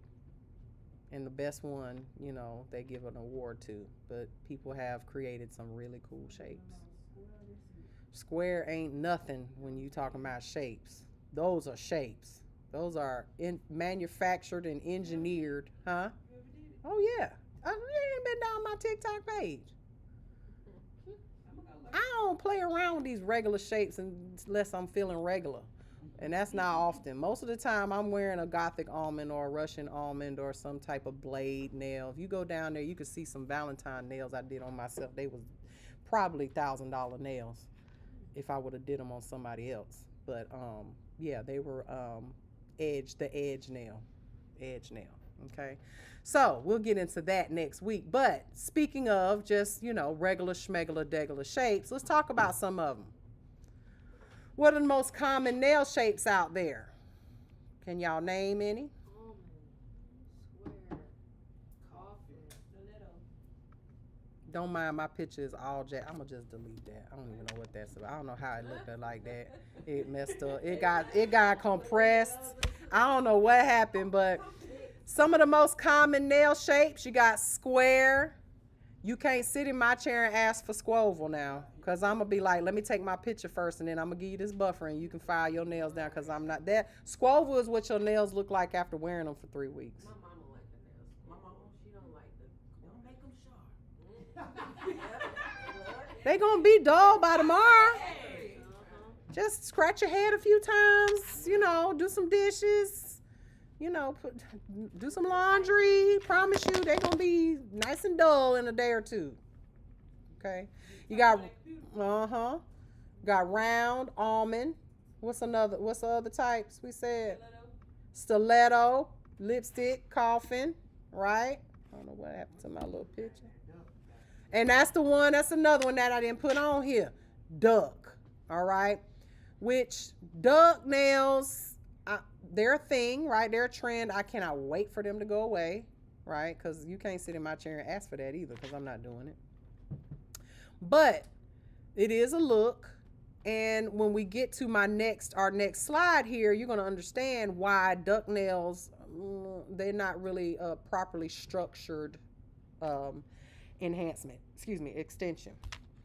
So these are some of the most common shapes. Again, we'll say salon style shapes, okay? Because there are several other shapes out there, as you guys just Googled and seen, okay? Now, this is probably the most important part of this instruction that you're getting today, okay? Number one, what are the characteristics of a well-structured nail enhancement? You must have all of these things, and if you do have all of these things in your nail sets, they will be considered well-structured. They will last. You will have great retention with your clients, meaning not breaking, product breakdown, okay? Now, if you're not prepping the nails properly, you're going to have lifting regardless, right? But as far as shaping and the structure of your nail, you need these parts, okay? We're going to go through them one at a time. First of all, you must have a well-structured stress area, or the apex or the arch of the nail. You can call it all of those things. The stress area, aka the apex or the arch. Now, I don't want y'all to get so hung up on this, because I had a student one time, I was like, if you ask me where the apex on your nail, if it's in the right place one more time, I'm just going to throw this whole hand out the window. Because y'all not doing nails that are so long in class anyway, that there needs to be a visible apex where I'm like, oh, okay. So the reason why a lot of us can't grow our natural nails is because we don't have all of these aspects or parts of the nail that are required for our nails to be strong and grow, okay? Number one, with the arch or the apex or the stress area, if you look at a nail, let's look at these that I'm wearing right now, okay? Let's look at them so that we can so it makes sense. So let me make sure that you guys can see my finger here is not, there we go. Okay, cool. Okay, y'all can see that, right? where is the apex, or what does the apex mean? The little hump, right? Or speed bump, right? You could say it's like a speed bump, right? So the arc or the apex of the nail is the highest point of the nail. So you can see where's the highest point, right where that pusher is touching. That's the highest point of the nail. Now with an almond shape, because this is an almond, you'll see that it slopes down a little bit, right? But we're going to stick to square because that's the easiest to kind of to do this with. Okay, so the highest point is the apex. Why is that the highest point, and why is it important that the highest point be in that particular area of the nail with this particular length? That is where I'm going to be putting the most pressure on my nail. I can even feel when I push on this nail, right? I can feel, what's on my nail? Oh, that's the light. I was like, why it look like that? I'm like, what is that on my nail? Maybe it, no, that's glue. I got glue on my nail. Okay, let's do, that's ugly. Let's do this one. Okay, I can feel when I push that the stress is right here in this area, right? So this is where the most product will be on your nail. Now, on this short nail, that's where it is on this short nail, right? But on a longer nail, it would be in a different area. If my nail was out to here, my stress area would definitely be in a different area. Okay, so, or it would be a longer apex, longer. Okay, so let me draw it on the board so you guys can see. Okay, so it's literally a math equation. Okay, it's a math equation. Hold on, we want that one. Boop. Okay. So if we take a nail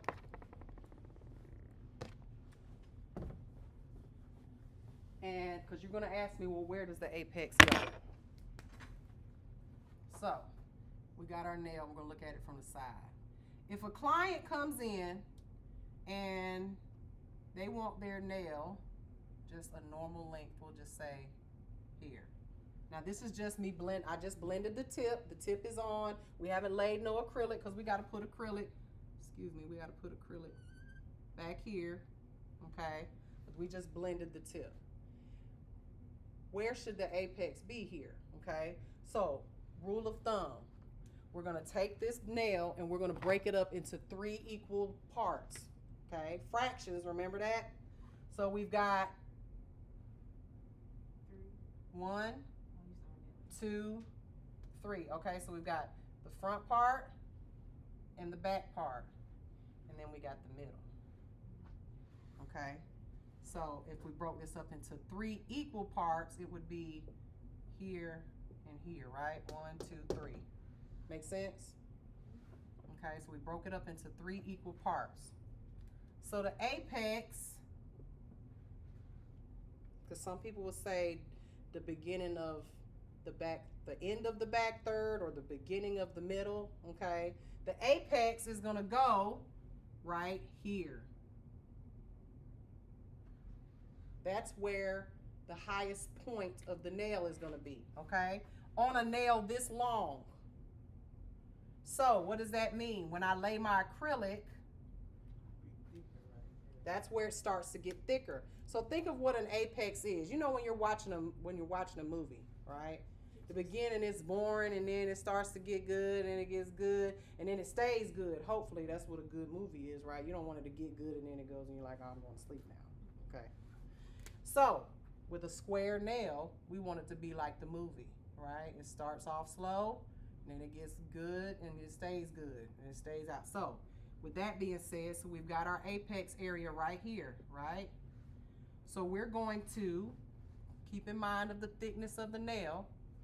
We're going to start here. Draw it in red so you can see.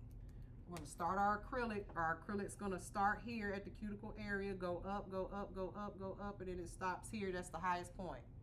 And then the movie stays good all the way to the end. All right, so we've got strength, the most acrylic in the stress area of the nail.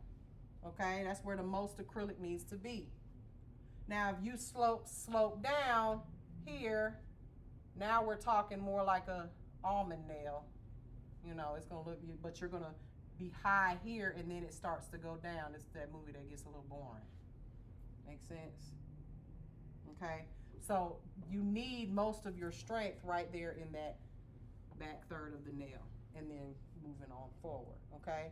Now let's see. I need a volunteer. Who gonna come up here and show me where the apex gonna be at? All right.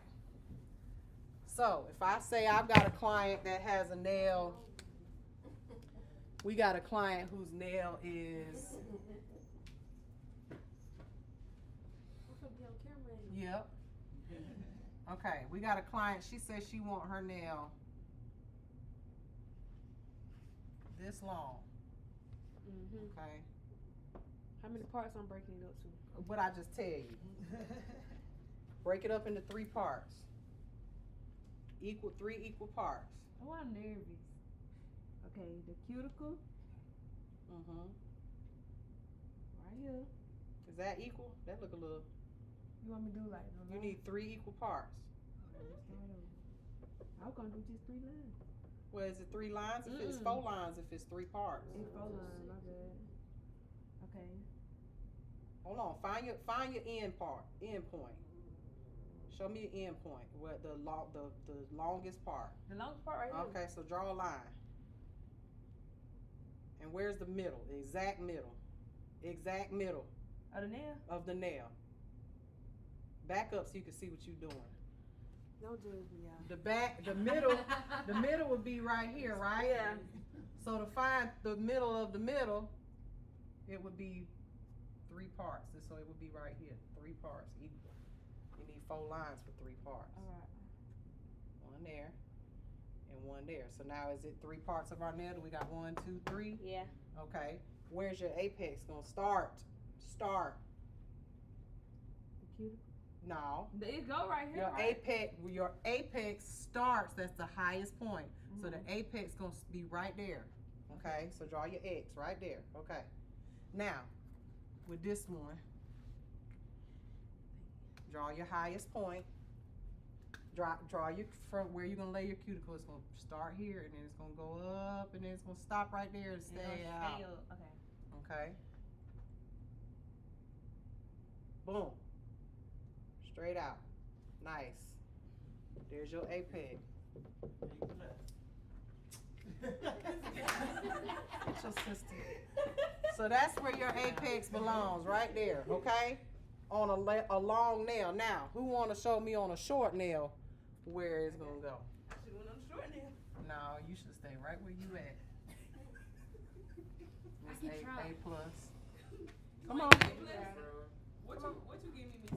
I give you an A plus. You need a little. Well, I give you an A because you need a little Just a help. little guidance, you know. We're gonna work on that geometry. Okay. So your client wants their nail short, so we put their little tip right here. She wants a short nail. Okay. 3 parts, right? 3 equal parts. So this is the back. This is the front. There you go. All right. This is gonna be my apex here. Here. Where we gonna draw it? How's it gonna look? Starting at the cuticle, slope it on up, boom, stop and come out. There you go. So you notice with a shorter nail, you got a shorter distance between the cuticle and the apex. With a longer nail, it's a longer distance. Okay? Short will always be my favorite. What we don't want is speed bump nails, because I see them all the time, and I don't know if this is a trend or if y'all joking with me or if y'all serious about this or not, right? So what I'm seeing now is these nails where, they're about this long, right? But they go like this. Yeah, I be seeing those. Just thick right here, thick. And it might even be square, but it's just thick in the cuticle area. You want this part to be flush. You want it to look. Don't y'all want y'all nails to look fake? Y'all like that? I don't want people to look at my nails and go, "Oh, girl, I like them fake nails." A lot of times people look at my nails and say, "Are those your nails?" That's what you want, right? I mean, you don't want nobody to look at your hair and say they can see that track. Like, you know it's fake. You want to hide that a little bit, don't you? Okay. So that apex is way too high. It needs to start at the cuticle and then work its way out. Okay? That's a square nail, obviously, right? So when it comes to almond nails and all that different, they slope a little bit. It's a little bit different. But your apex is very important. So everybody understand what the apex is, where it belongs, where it goes, where it don't go. My friend, I don't know who that is, honey. I don't know that man. Hold on, where my gun at? Make sure you got it. My friend told me this one. He said, "Do you sleep with that gun?" I sure do. Be under my pillow. That's why I'm waiting on. I'm trying to get another one, so I ain't even got to worry about where it's at. I know where it's at all the time. Okay. Yeah, I do. He digging in the trash can, sir. I hope he taking the trash to the street, but it's a little early. Oh, Mr. Leslie, he taking it. Oh, that is my friend. He came yesterday to get his pedicure. So he's the one that when we got the new tables and stuff, he helped me with the boxes because it had a ton of boxes, and I threw them boxes right outside. I was like, somebody gonna get them. Some homeless person gonna make a house out of these. Well, he took, because them were some big sturdy boxes. He took the boxes to the dump for me, so I didn't have to do it. He's super sweet, but he got a free pedicure yesterday, so he's extra happy. He probably feel real good. Yeah, he live back here. You know, he ain't homeless or nothing like that. He a good guy. He always check on me with the trash because he know I don't take it out. He be like, "Miss Mary, your trash been here. You need to take it out." I said, "You take it out, I'll give you $10. Take my trash out for me. Make sure it's out there on Tuesday morning." All right, he's super sweet. All right, so stress area, very important. The next thing you need to have is sidewalls. We must have sidewalls. And this is something that you guys accidentally mess up and delete them on accident. You delete a little bit of them sometimes when you're filing. Okay? So what I mean by that, all right, is so nails that are structurally, oh, I got a nice little tushy. Nails that are structurally sound have straight sidewalls. Straight, okay? If over time, when you have a nail on for a while, the nail tends to curve over, doesn't it? Okay, and and that. Hello, hey Shayla, don't she look cute with her little haircut? Can't tell her nothing. She cute. She cute, ain't it? She cute or whatever. Oh, I like those earrings. I remember those. Now I want them back. I had a bunch of jewelry that I just never wore. I just brought a big box. I was like, take what you want. She took everything. Took all the good earrings. Now I want them back. Sorry. I'm just kidding. Those are cute though. All right. It's always when you got short hair. When I was bald, I had all kind of accessories because you ain't got no hair, so you just be like accessorizing it up. Surprised you don't have no crazy glasses on today. All right, so when they start to curve over, which you guys, the curve look is kind of a thing right now too, right? Everybody wants these curved nails, which I love, right? But they're not necessarily as structurally sound as a nail that's straight. What do I mean by that? Well, when the nail starts to curve like this, right? You got your, which it's a thing. Shayla likes her nails curved. When they start to curve like that, where's the stress area on this nail? It's always going to be the most stressful part. Is always going to be right here where the nail meets the free edge, right? So and you'll notice this, people who wear curved nails, their nails will lift here because you're putting pressure on the tip. And it starts to pull, or it snaps right here, or they'll have like a crack, a hairline fracture right there, and they'll end up having to take the nail off and do it again. Have you had that happen where it cracks right there because it's just so much pressure because your nails are naturally curving over? Okay, so yeah, it's a look. Are those nails going to last as long, especially when they get really long? as something that's straight? Probably not, okay? So again, sidewalls are one of the most important things that you need for a well-structured nail. Again, I said well-structured. I didn't say it can't happen. You can't have a nail that's curved, but well-structured. Now, when you're filing, this is what you guys tend to do.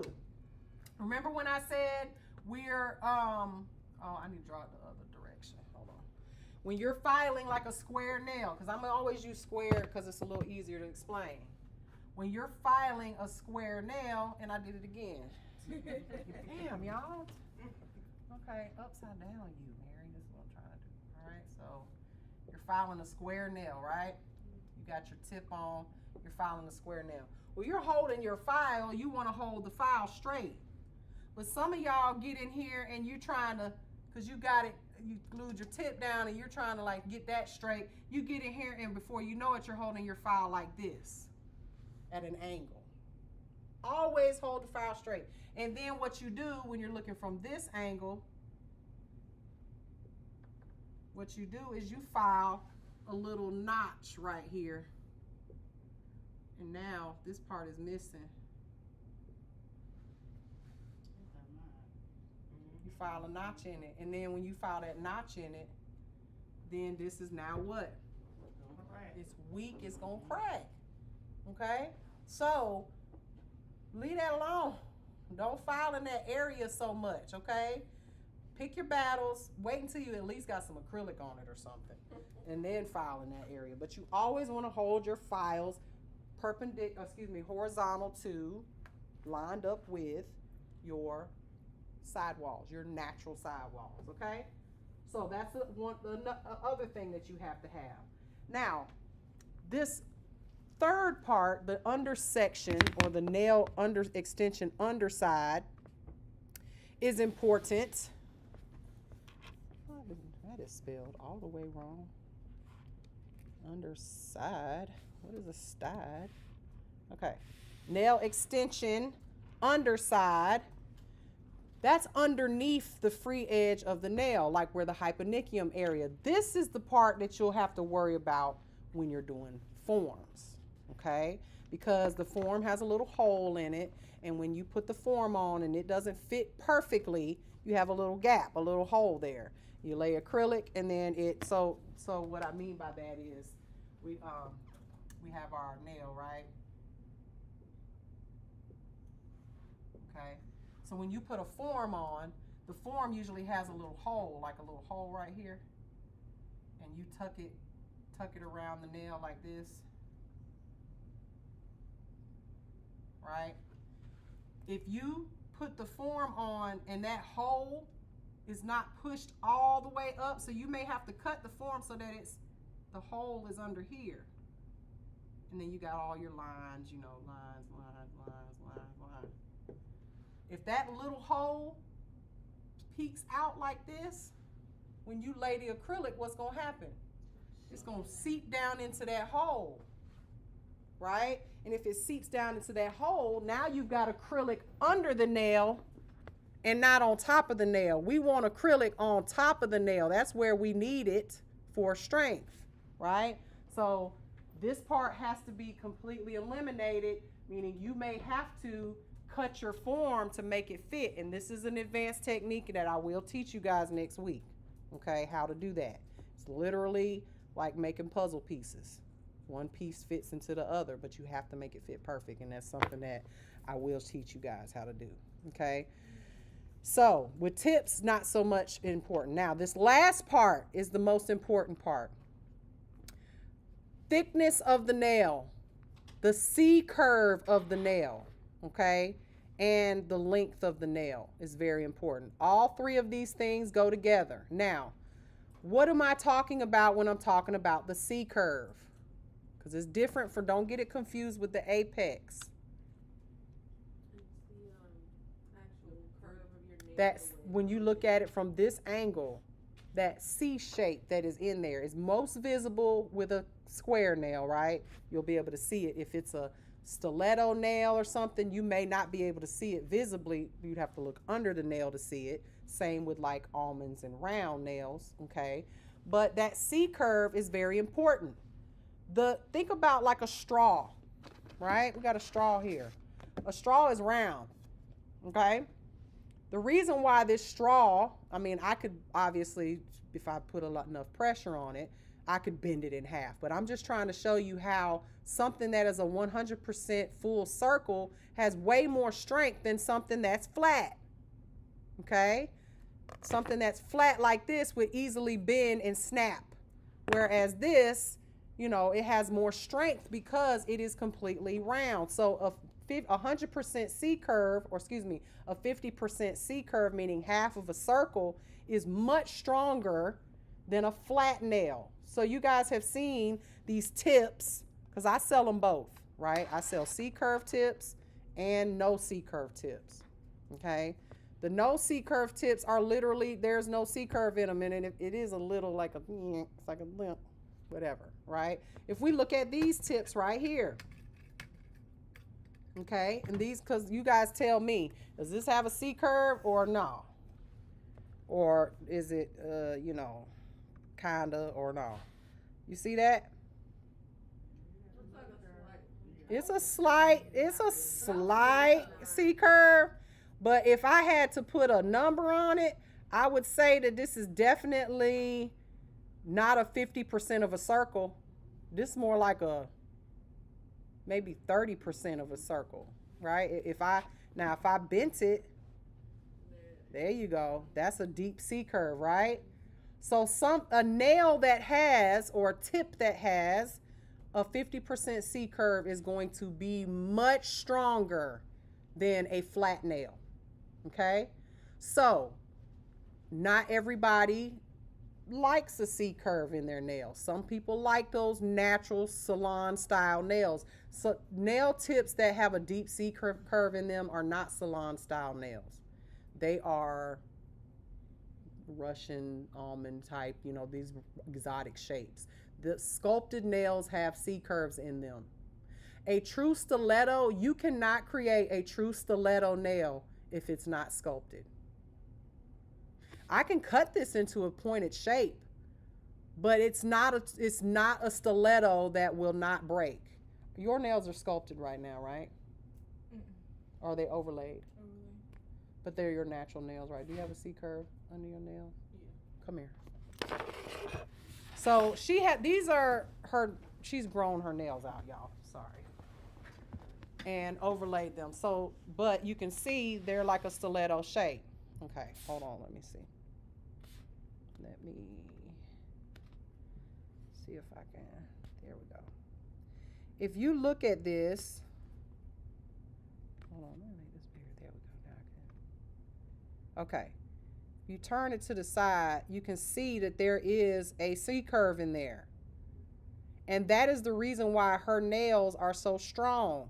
If this were a tip and it was flat, if the tip was just cut into a stiletto shape, what happens to stilettos, y'all, most of the time? I call coffins, sometimes I call them broken stilettos because the tip always breaks off, right? Just the tip right there. But because she has that natural C curve in her nail, that gives this nail a lot of strength, okay? So when I say that true stilettos are sculpted, because when you sculpt the stiletto, that paper has to be folded all the way to the tip. So what do you have? You have a circle that gets smaller and smaller and smaller, true to the tip. And that stiletto will not break, okay, compared to a tip. So it's like I said, you really can't do tips, well-structured tips with a stiletto shape. Does that make sense? Mm-hmm. Okay. So, move that out of the way. Now, how thick should a nail be? This is a question I get all the time. What is the proper thickness of the nails? Because, baby, I done seen some nails that are so thick that they literally just look like a square brick on your nail, like just, you know. So what is the proper thickness of a nail? If you have all of these things in play, what would the proper thickness be? Are thick nails strong nails? No, it's ugly. people and they swear that the thicker it is, the stronger it is. Okay. Thick nails does not equal strong nails. Having all of these things together in one is what makes a strong nail. You can sculpt a nail that is damn near paper thin. If you have sidewalls, if you have, not paper thin, we'll say, cardboard paper thin, right? If you have sidewalls, if you have a good apex, if you have your C curve, 50% C curve, if you have all of those things, it can be as thin as a business card, a credit card, not a business card, a credit card, a bank card, okay? And think about how thin that is. Some of y'all's tips is as thick as that, okay?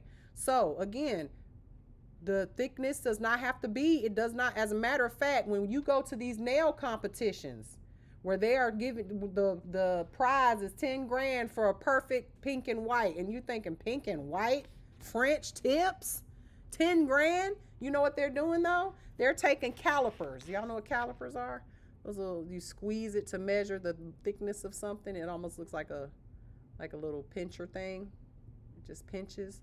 They take calipers and they measure the sidewalls to see if they're equal. And they measure in the middle to see if they're all equal between all 10 nails. And people practice this for months. They don't even see clients. They just practice so they can win 10 grand and not work the rest of the year or whatever. Right? So, and these nails will be damn near paper thin, okay? And they last. They're structurally sound. They will last, okay? Now, the length of the nail matters too, okay? The longer the nail, remember, the longer the apex or the longer your apex will be versus a really short apex, right? So all of that matters too when it comes to how structurally sound a nail will be.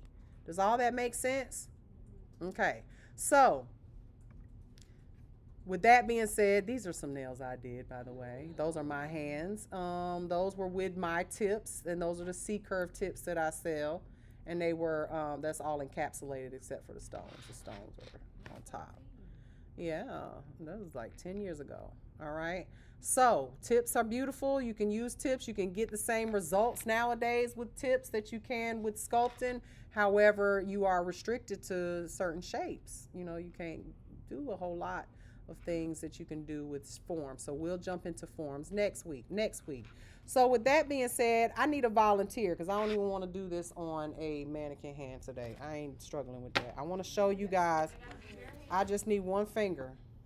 We'll bring it up here. Come on up. Bring it on up here. I thought we were doing the dip today, so Nah, we're gonna get to that, but yeah, get a chair. Yeah, get your chair, white chair is fine. I want to demonstrate to you guys a tip application. We'll get it off when we're done. Now you need to be over here now. You's a client today.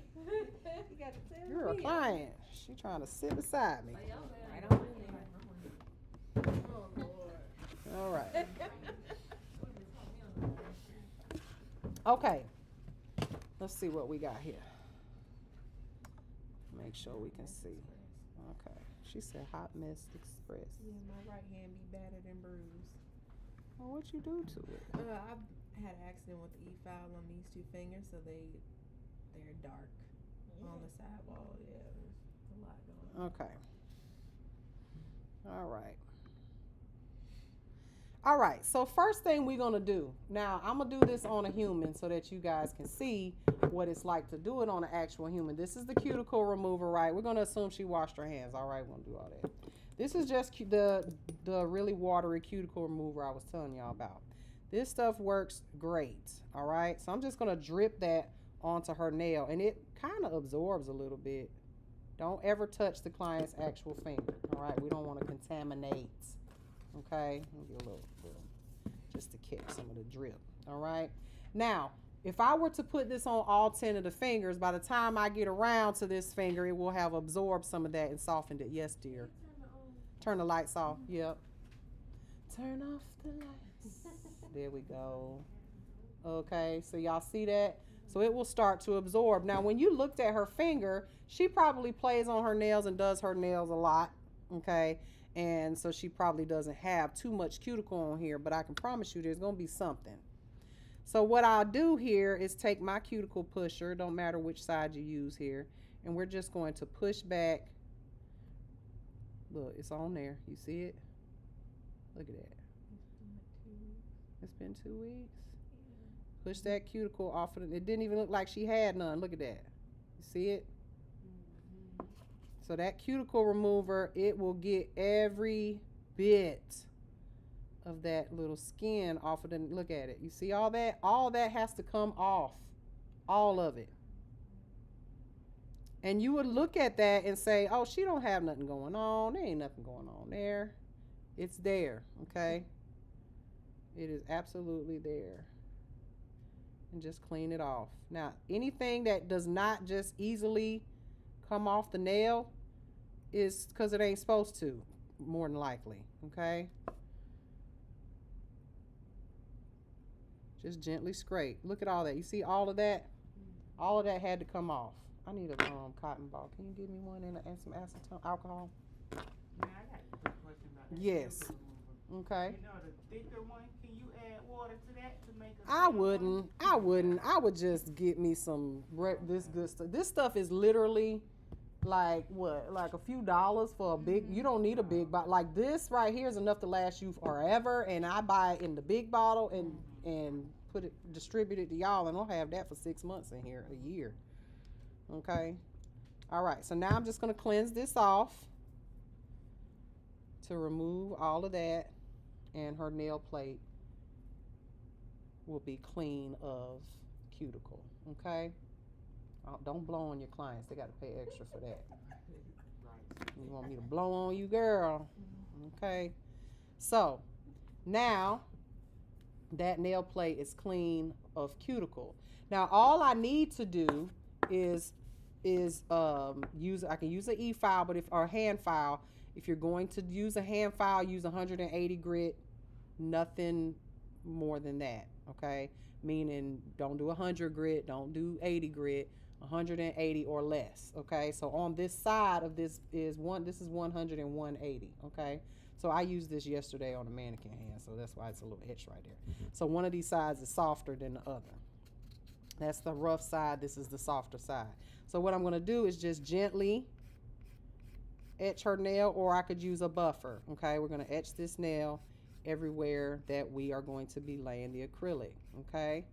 Very gently. You've already pushed the cuticles back. You see some people will do this right here so that they can etch into the cuticle area, okay? It's all up to you so that you're not actually cutting your client's skin here. Now once I have etched her, we got all that dust, right? So we can do this right here to remove the dust, but there's still dust there. So you're gonna take your cleanser, alcohol or whatever, and just cleanse that nail plate off. Because when we lay this acrylic, we want the acrylic to stick, okay? And now that nail is ready for application of the tip. Now I'm going to size her nail for a tip. Thank you, dear. Okay, hopefully I have a size in here because this is I know I'll have to get some more tips for what y'all think. Now look at these tips. Y'all see how they're made? Why do you think they're made like that? So you won't have that air bubble or? Well, why do you think it has the divot in the middle? There won't be so much pressure on the. That's a good reason for it to be there. But one of the other reasons is because these tips are full well. So when you have a full well tip, it's not like the tips that are partial well that will kind of open up a little bit. So in order for this one to allow you to have more space to kind of put it on the nail and not be tight, it'll open up like that. It's opened up like that, so there's not so much pressure on the side walls and everything. But also a little tip, if you don't have these already cut out like this, you can always cut a little V notch into my tips so that they'll give me a little bit more room to spread them out, okay? So when I apply this and I look, it looks like this is gonna fit just fine, right? It's going from side wall Hold on, let me make sure. Let me make sure from sidewall to sidewall. Absolutely. Okay. Now, when I apply this, I'm going to take my glue. Is this a brand new one? It ain't even open. Hold on. It might be that one right there. Looks like it's open. This one. Let's see. Yeah, it's open. Okay. So when I apply the glue to my tip, I'm going to squeeze some in there. Squeeze a little amount in there. Don't keep squeezing, but just kind of rub it around in the tip, all right, so that it's covering all the sides, because at least I know when I hit it on this nail, it's got glue all over the tip. If I were to put it here on here, well, hell, I'm missing the middle anyway. It might be more glue in the middle than it is on the sides and all. Okay, now watch how I do this. I'm going to rock it backwards, okay? So I'm going to take my tip, put it on the nail, and then rock it back so that there's no air bubbles, okay? That's what we want. Now you may come into a time where your tips just won't stick. It just will not stick. The glue is something, you're like, something's wrong with the glue. What would be the reason why that happens? Because this is on there. What would be the reason why that happens if you don't have good adhesion of your tip to the nail? Maybe you didn't buff them enough. Maybe you didn't etch them enough, right, or buff them enough. It could be that the nail plate is something your client touched them or licked a finger right before you got ready to glue them down, right? It happens. What about if they take certain You kind put of primer medication? on. I don't know. Medications I don't know. But the two main reasons would be your glue is old and it's gotten gummy. Okay, you got old glue. Y'all stop buying these big huge bundles of glue. You don't need to do that. 10 at a time maybe, but the 20 pack and all of that glue is going to be old by the time you get around to it, okay? You only need to buy a few at a time, all right? So they'll be fresh. Another reason is it might be too cold in the room. Your client's hands are cold, okay? So a little trick for you guys, which I had that glue dryer spray. You could take that glue dryer spray. Let me grab it for me, Shayla.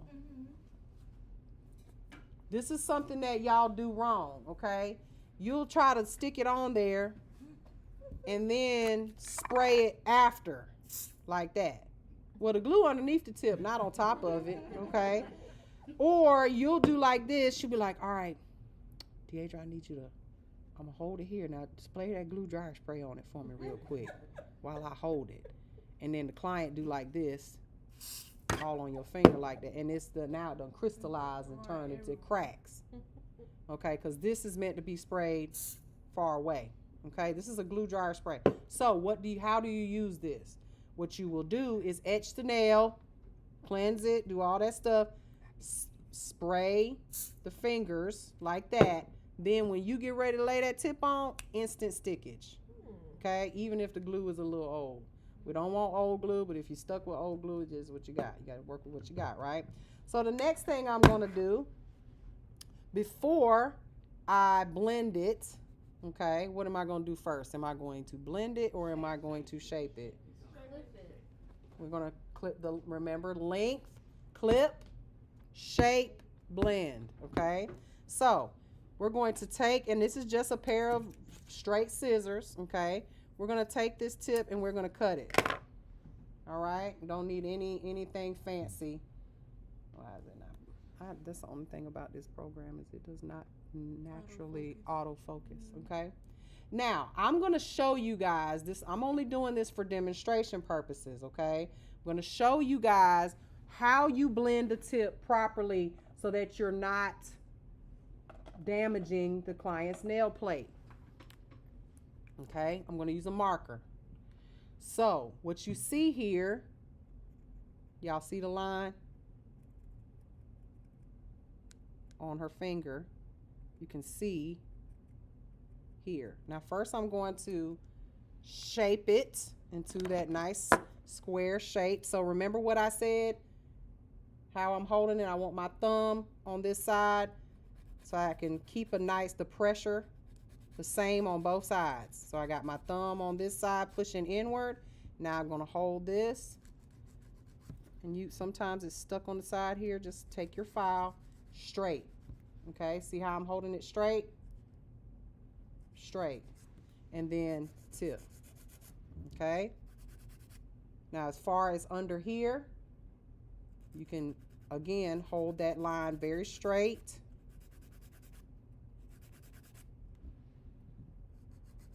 Straight. So now we've got sidewalls. Okay. We still got our sidewalls, because if I were to hold it like this, I'd end up cutting into that, wouldn't I? And then I don't have my straight sidewalls anymore. So again, straight perpendicular, and then also straight. See how this fits straight under there? We know that that's straight. Okay, so this way, and then also under here straight without cutting into our sidewalls, so that we have our sidewalls. Okay, now that we've shaped it, we're going to blend it. Your goal is to file away the tip where all this blue is gone without damaging the natural nail plate. So if you look at it from the side, you'll see there's a natural little, it's higher. The tip is a tad higher than the nail plate, just like not even a millimeter. So if I hold my file flat, then I'm naturally going to file away the tip and not the nail plate. If I hold it at an angle, which I see you guys do, and you accidentally do this with an E-file too, is you hold it at an angle and then you end up causing divots into the natural nail. Okay, so watch what we do here. I'm right-handed, so I'm starting from left to right. If you're left-handed, you might be right to left. Any lefties in here? Two weirdos. Okay. So it's backwards for you guys. All right, so you might go from here to here. All right, but I'm going to start here. So I'm starting on this side. I'm always going to be pulling the skin away. Now you notice how it's filing at the tip, but it's not touching the back. You see, I haven't touched her natural nail plate. So I'm starting here, and I'm moving all the way to the other side. All right. Now, still got a line of demarcation. See how it catches? We don't want that. We want to keep going. So once you start filing, and you might even file downward at the sides, okay?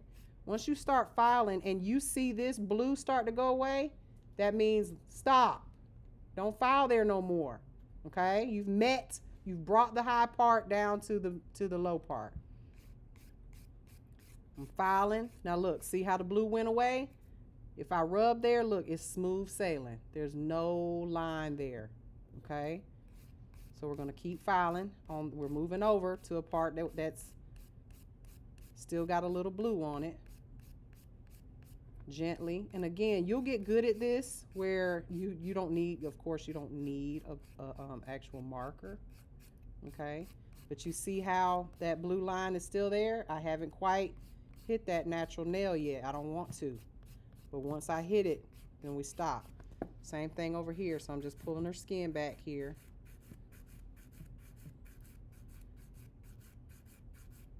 Now, what happens if you do get an air pocket? What if you go to state board and you realize, ooh, I got a little air pocket right there. You better fill that in with some glue. Take you some glue and fill that in, and then keep filing, okay? Because you don't want to file on the natural nail, okay? Oops, see how it's gone now? Stay away from that part.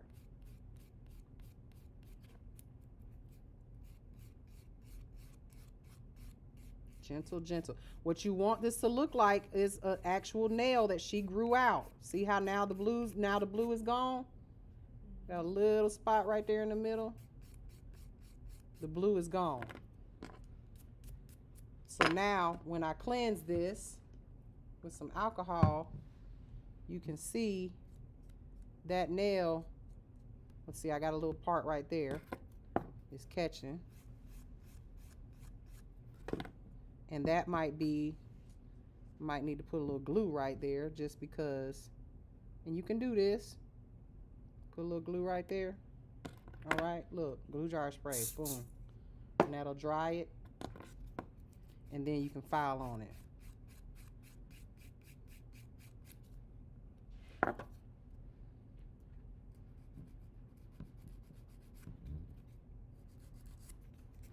And like I said, the goal is to make it look as if, and again, this is what you need to do at state board.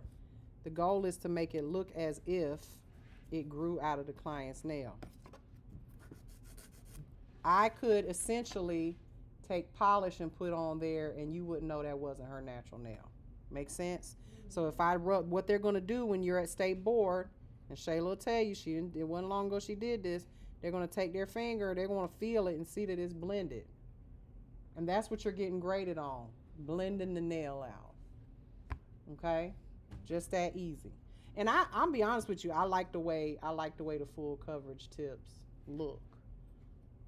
Blended out. They look really, really good. Can you sell these? No, these are the ones that you got, because nobody really uses them outside of state board. But I like full well tips. Just about find you some full well tips. That's all you gotta do. But yeah, I got plenty of them. You can just buy a box if you want. But I do prefer these. You want me to cut this off? She said, yeah. Okay,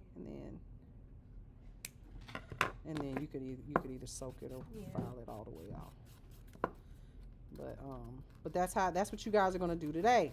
Okay, you're gonna do this on your mannequin hand. All right, so we need to prepare your mannequin hand for this practice today. Now, the difference between what I just did and what you're gonna do is, remember last week your practice that you did on the sheet. We're gonna lay some nails on, say acrylic on your nails today. So you guys are going to apply the tips, blend the tips, cut them, shape them, blend them, and then lay acrylic on your nails just like you did last week on the paper. Okay? All right, bye y'all.